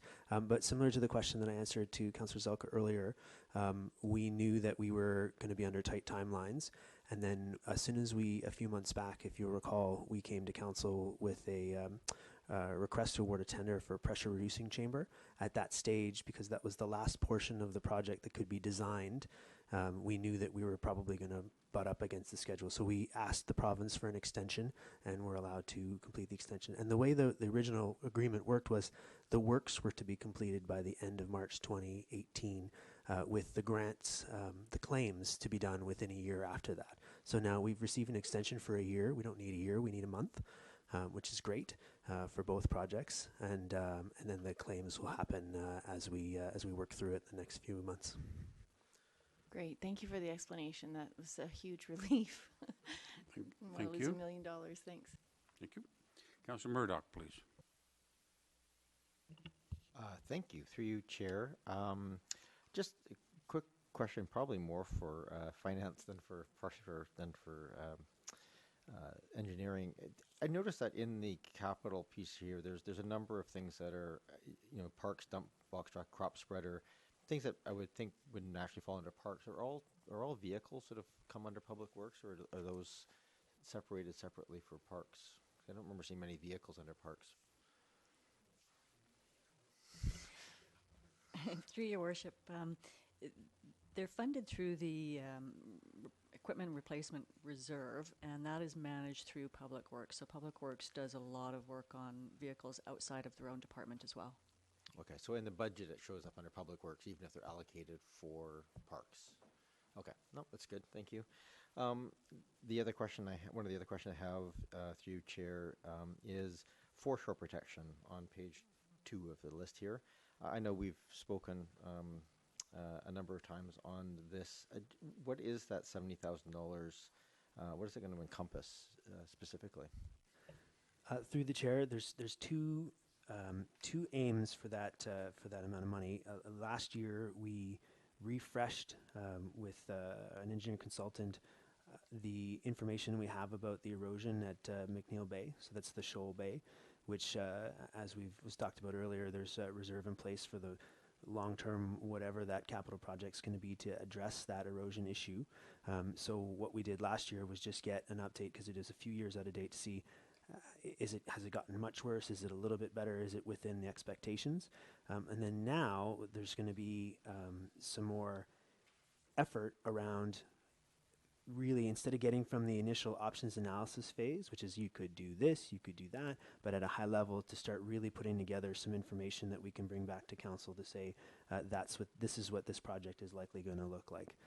So that's McNeil Bay. There's also a little bit of that foreshore protection money that's allocated towards. There is a I can see it in my mind where it is. McMicking Point. Thank you, McMicking Point. I was like, we can all walk there right now if you'd like. Where there's an old sewer pipe that has a newer sewer pipe inside it, and basically it's being undermined. So we need to do some work there to address that issue as well, just to maintain the life of that asset. Thank you. Just so I'm clear, one of the things that I know that's a possibility is to do a more detailed, engineering options for doing some I guess erosion prevention, doing some geoengineering type pieces for that bay. Is that part of this funding, or would that not be included as part of this more detailed design? Through the chair, just for clarification, did you mean, when you say the bay, did you mean the McNeil Bay? Or piece? McNeil Bay, yes. So we have a report, I think it's dated 2015, that would have had the initial, here's 4 or 5 options to deal with McNeil Bay, and that's when the initial surveys were done, and then the markers were set in place so that we could measure over time the erosion that would continue. So the next stage is to try to map out a little bit with more detail what McNeil Bay, what the options are in terms of, and some recommendations. I'm not sure if that answers the question. I think it does. It's fine. My thought on this is really that the original intent of that was to we'd be putting money aside for doing remediation work. So when it got so bad that we had to do some work, we had some money to do that work, and that was in the millions of dollars. And I know just through this process of the foreshore protection and so forth that there are potentially options for us to mitigate, to stop the erosion from happening, and be spending money now, but it would prevent that because and it would be hundreds of thousands to prevent instead of millions to repair. So I'm just hoping, and it sounds like we are, that we're moving down that path of getting to to that thought process. Through you, Chair, that's exactly correct. I think that the initial options that were presented were reasonable ones. They ranged from heavy-duty, older style engineering solutions to more modern kind of approaches. But again, that was a very high-level report, so I think we really need to put some time and effort and budget money into an options analysis so we can come back to say this is what it looks like, this is when it probably needs to be done. And then here's the recommended ways ahead, and that's what this is intended for this year. Thank you. And is that funded out of? I'm sorry, I've lost it here. On it, it's just possibly partially funded out of reserves. Is that work being funded out of reserves, like out of that foreshore protection reserve, or is that being funded out of taxes, or a different reserve? That's being funded through the Capital Works Reserve. Okay, thank you. And then I guess the last comment, probably more than a question, or maybe it's partially a question. I mean, I look at on this budget, and philosophically, one of the things we have in here is we have things like the the pavement management system highlighted in this as part of the funding, but as a capital line item in sort of an area that we can sort of pick and choose what we want from. And I'm just wondering how we get, if we're at 450 and change, maybe $500,000 for pavement on a budget of need of 1.3 million. How do we get this away from sort of capital approval process and get it more to sort of it's in our operational pieces so that we're just funding it appropriately? And how do we get there? And again, I'm looking at this and I don't see sort of similar funding models for sewer and water and so forth. But again, we have to get to a replacement model. And again, we've got very large numbers, as we know from the reports earlier. To start funding a percentage of that into this, either in the capital project piece of it, but it seems to me logical that we take it out of these project pieces and start funding that as part of our operational model, maybe flagging it as part of our costs, but not necessarily as a project. So I'm not sure that's really a question. I just think, philosophically, we probably need to start moving away from this sort of one-off project kind of funding and making sure that we're doing through the asset management piece. A percentage every year, and it's part of the operational. So we're not here talking about it as a capital piece. Okay, thank you. Councillor Ney, and then Councillor Kirby, please. Okay, I've got my question answered. I was just going to ask, through you, Chair, Mr. Brozak, a cut hybrid mower, but I just Googled it, and I think I've got a nice little photo of what it is now, so you don't need to. But hybrid doesn't have to do with the fueling of it, does it? No. Okay, I got it. Thank you. Councillor Kirby, please. Just a quick follow-up on Councillor Murdoch's comments there, and I would echo the thoughts on some change to our process here that to ensure that engineering and public works can rely on some stable, predictable funding for these kinds of ongoing maintenance issues, and I'm expecting, as the asset management plan is developed and becomes more operationalized, that we would see that. And maybe I'm misunderstanding the process, but maybe someone can clarify what would come from the implementation of the asset management plan. Would it mean operationalizing things like the expected needs for roads and sewers and storms, or do we know that yet? Is that a known unknown, or a No one wants to answer? Through the chair, the to achieve sustainable service delivery and then have a level of service, then we have targets that we need to reach. And we've had discussions in committee about what we think those targets are likely to be. We don't have, they could be a little bit more, they could be a little bit less once we have better information, but we generally know for things like the pavement management what the targets need to be. It really comes down to discussions at tables like this, what the council would like to see happen based on the information that staff has provided, and then there's the difficult decisions to make because of balancing the multiple requirements that are in front of you. But we do our best at this time to give you the information we have. We know, and as you've heard from the plan, there's more work to be done to rationalize some of the other things that are unknown. But as for the knowns, we bring it forward with the best information we have at this time. So if there were anything that I would want to see going forward, it's, with this asset management plan and the implementation of it, I would hope that future budgets would simply operationalize the needs, the ongoing need. I mean, we've known for 5 years about the $1.3 million required annually to maintain the current state of our roads, and yet we haven't been able to achieve that, even with the 0.5%, as was mentioned earlier, that I think we negotiated in about 2012 or 2013 at the budget table to include something for paving and roads, and I think taking that uncertainty out of taking that away from staff and ensuring that they can expect to have stable, predictable, sustainable funding for the maintenance of our assets, I think is essential going forward. So I would, if a motion is required, I don't know what it would be, because we don't yet know what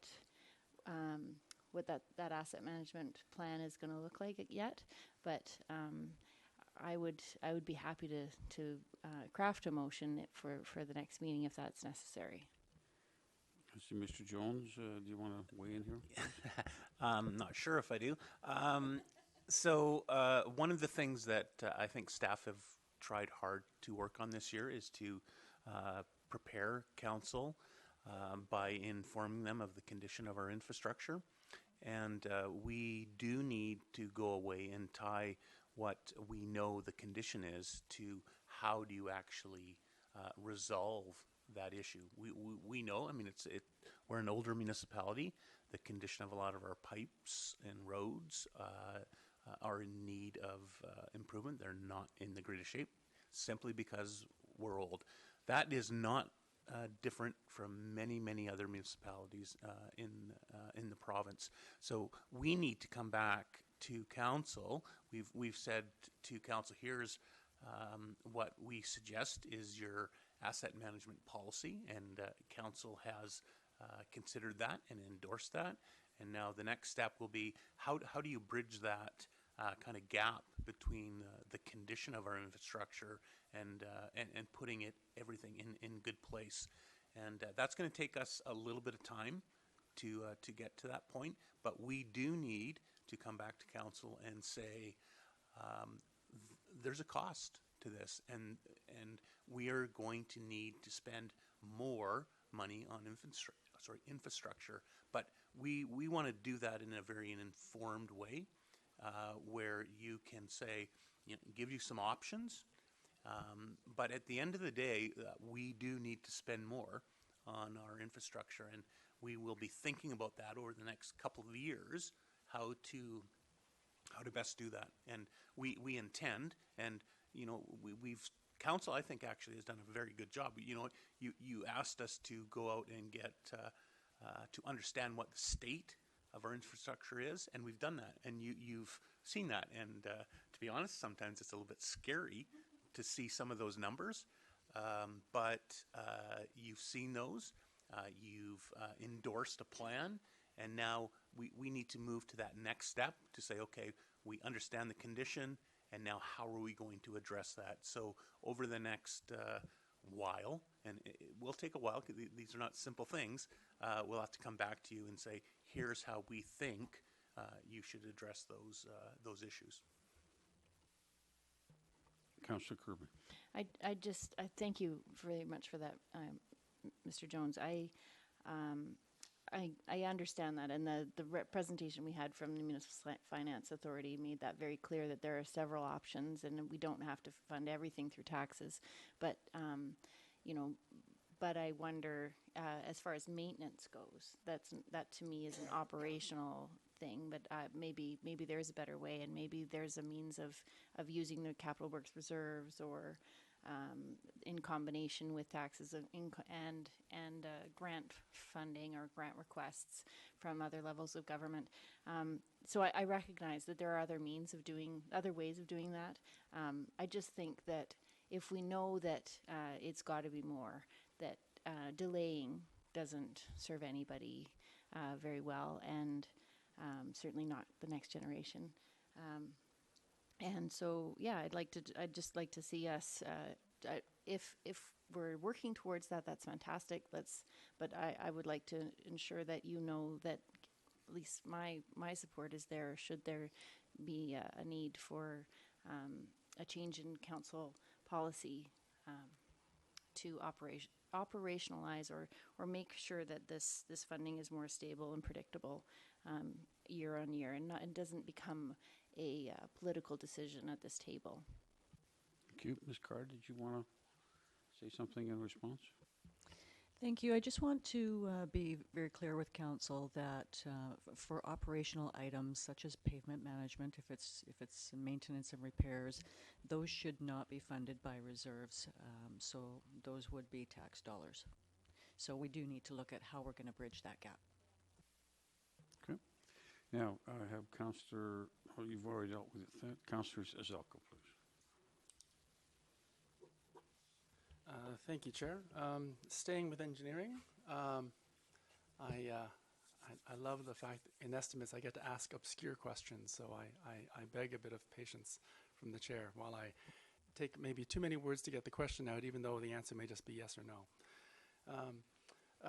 As a CRD Water Commissioner, I get to learn all sorts of obscure things about the water that gets to Oak Bay, and then what happens to the water afterwards.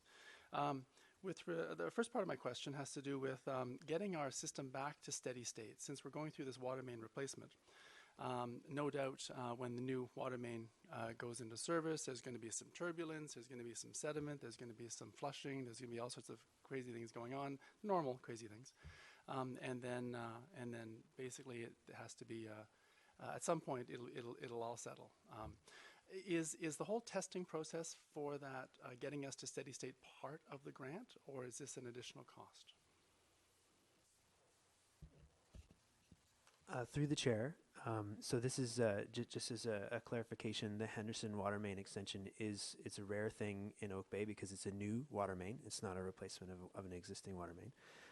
And the commissioning of a water main is similar process as it would be for replacing one. So in terms of leak testing, and then the treatment of the water for consumption, that process, and the testing of it to in terms of waiting the specific amount of time, testing it properly, and then putting it back in service is part of standard procedures in commissioning a water main like this. So for this particular project, we're following the same procedures. The biggest difference being that the actual size of the project in terms of sheer number of meters and is larger than we normally do. Continuing, the cost to cover that part of getting us to steady state, is that included in the grant, or is that coming out of taxes?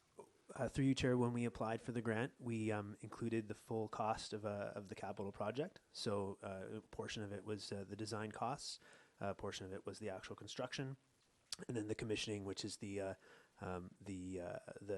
testing, the putting back in service, and then restoring the trenches and so on, as part of the original estimate of project, and then also part of the grant that was awarded.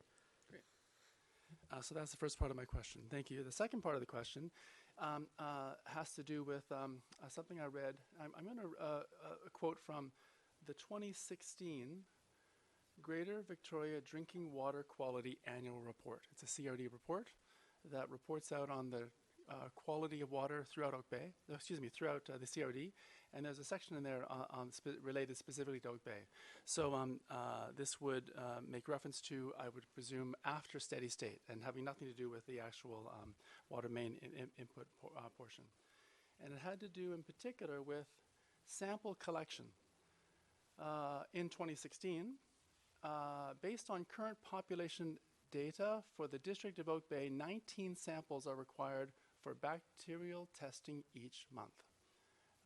However, in 2016, we were averaging somewhere between 15 to 17 samples per month.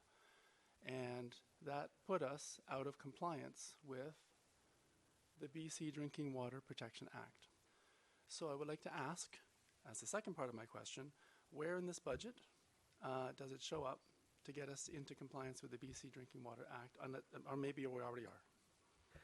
Through the chair, that's a good point. At the end, we already are. So we took care of it last year. We added some testing points, and we are now in compliance with that requirement. In fact, we're collecting more samples than required. So we're good to go in that area. Thank you. All right. So, yes, Councillor Murdoch again, please. And I'll try and keep this through you, Chair. The question was asked of the by Mr. Haran about sort of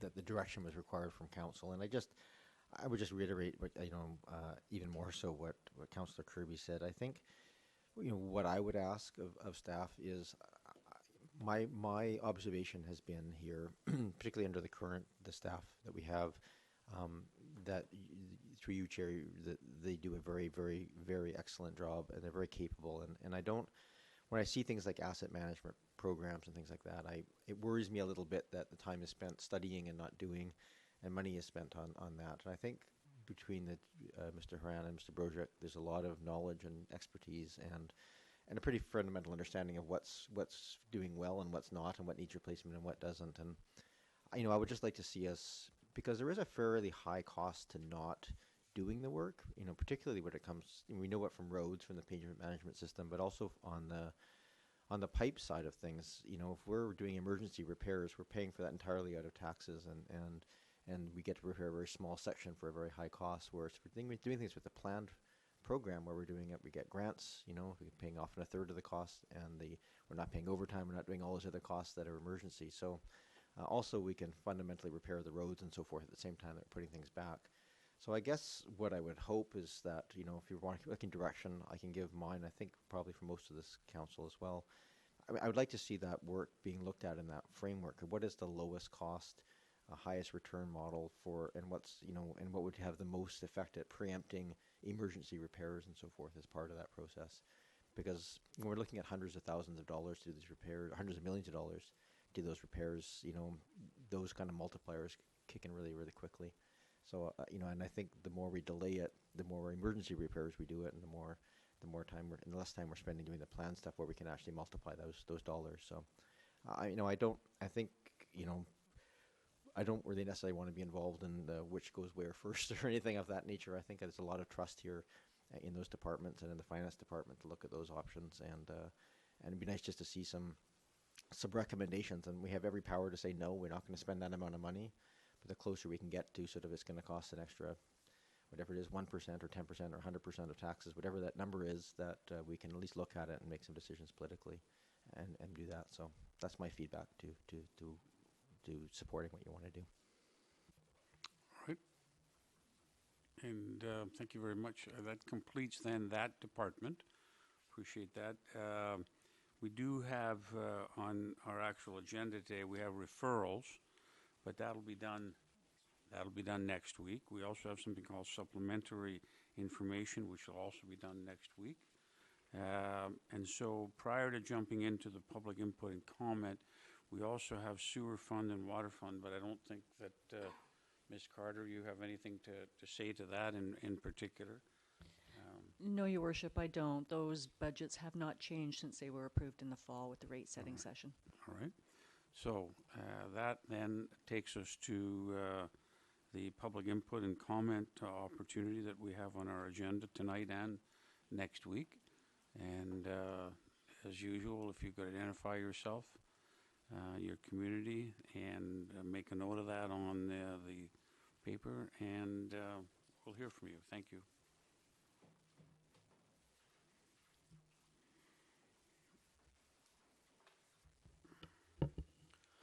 James Sotano, 1009 Monterey Avenue. Bear with me, I'm a little bit all over the place. I've just had to put my dog down. I have two questions through you, Chair. First one probably to Mr. Huron. I'm a little bit concerned about McNeil Bay.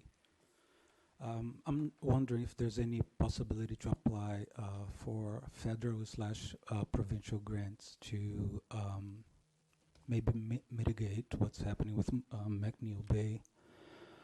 And I'm wondering if, with the information we have, if it's possible to apply for grants as opposed to maybe proceed with the $70,000 for another study.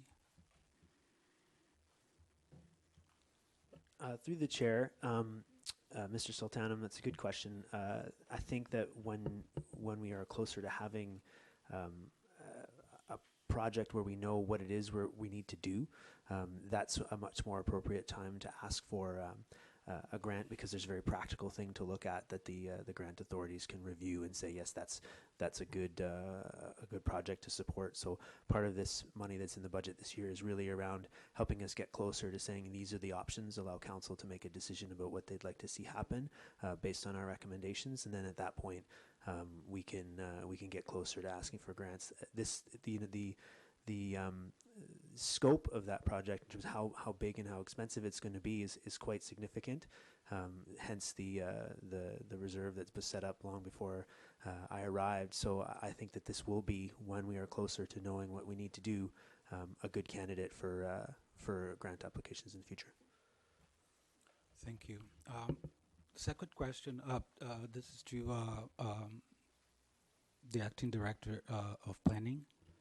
I'm going to read this one because this is more complex. Last year, I actually asked the same question, and it's about development permit. I noticed that this year we still have provision for development permit, and it's about $6,000 only. I'm going to read this question.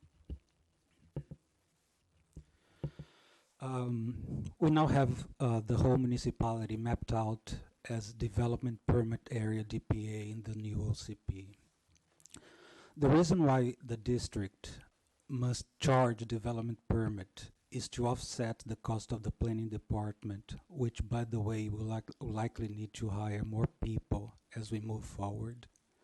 In my last submission, I highlighted the dollar amount charged by the municipality in the CRD, the amount charged by all municipalities in the CRD for development permit.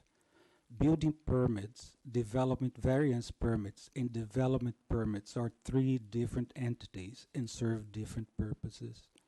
The OCP turned the entire municipality into DPA in order to allow us to charge development permits on top of building permits. Vancouver has been doing this for decades. I'm very familiar with this practice, because I experienced it in Vancouver. My partner too experienced the same, both as a developer and later on when working for the city of Vancouver. Don't think that by charging development permits, Oak Bay will be making development more difficult. It will be doing the right and responsible thing. Developers are already paying development permits in other municipalities in the CRD. Actually, I remember that my submission last year, I actually provided detail about dollar amount being charged by each municipality. So I feel strongly that it should be charging development permits. My question is, why aren't we?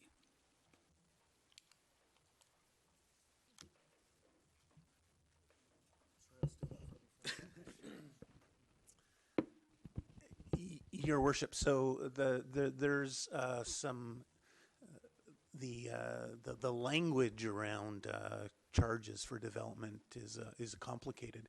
So development permits, Mr. Sultan is absolutely correct. You can have an area where you require a development permit and a building permit, but the purpose of the development permit is to ensure that certain desires of the council are achieved, and going beyond that, so that's kind of the higher level, and then you would move to a building permit, which is more specific to the parcel.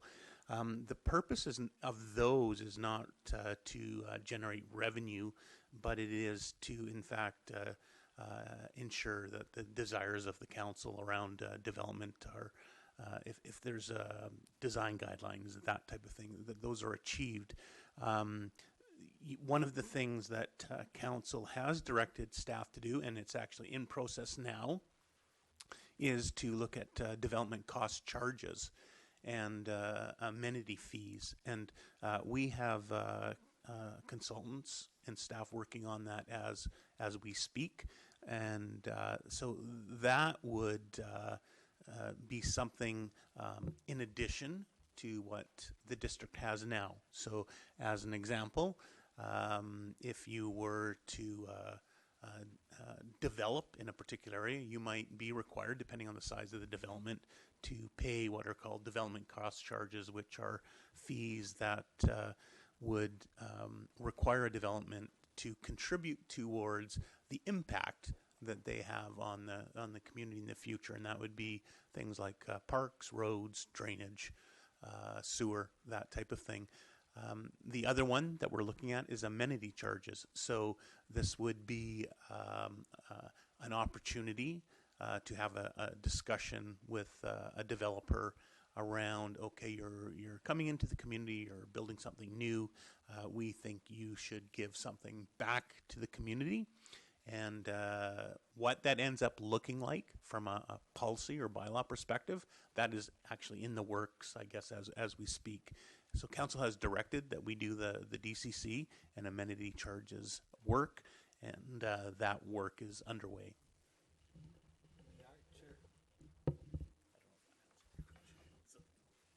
Thank you. I'd just like to mention that, yes, I'm aware that DCC is one of the priorities, and thanks for that. But also I'd like to ask council to consider that to charge development permit, which is completely different, has a different purpose as development cost charges. Yeah, that's all I'm going to say. And it's very important that we charge it. DCC, park acquisition charge, these things are completely different, and I suggest that the planning department consider charging development permit.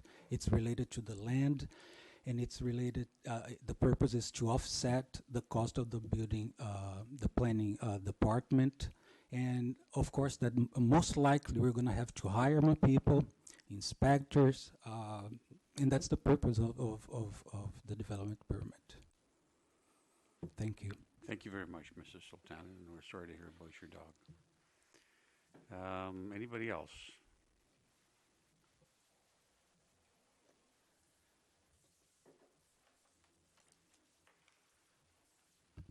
Esther Patterson, Woodlawn Crescent.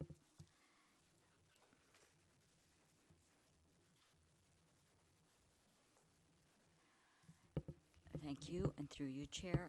There has been a lot of discussion tonight about asset management, and we're evolving a little as time goes on.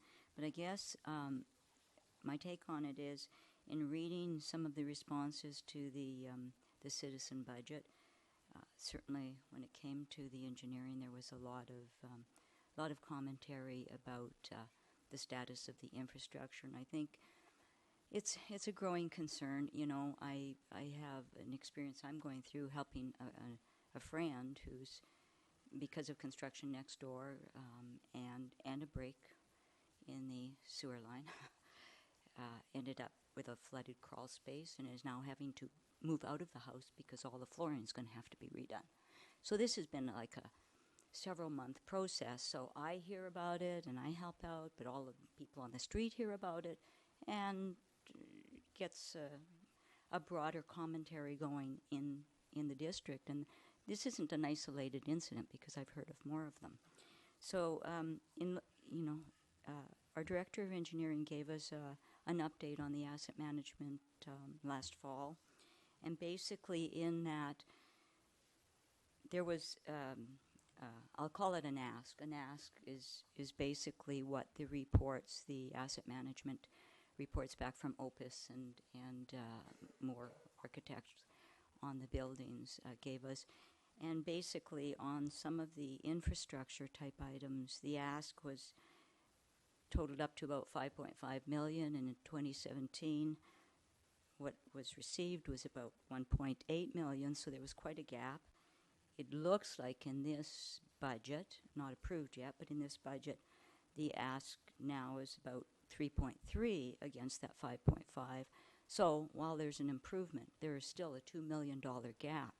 And I think in looking at the comments that are on the citizen budget survey that was done, there's going to have to be, you're going to have to articulate in some way why the gap exists and what the plan is to fulfill bringing this into a more reasonable and acceptable state to the community. So that's really the only comments I'd like to offer on this. There's a big gap between that is still going on. Thank you. Thank you very much, Ms. Patterson. Don't see anyone else coming forward. Oh, okay. Thank you.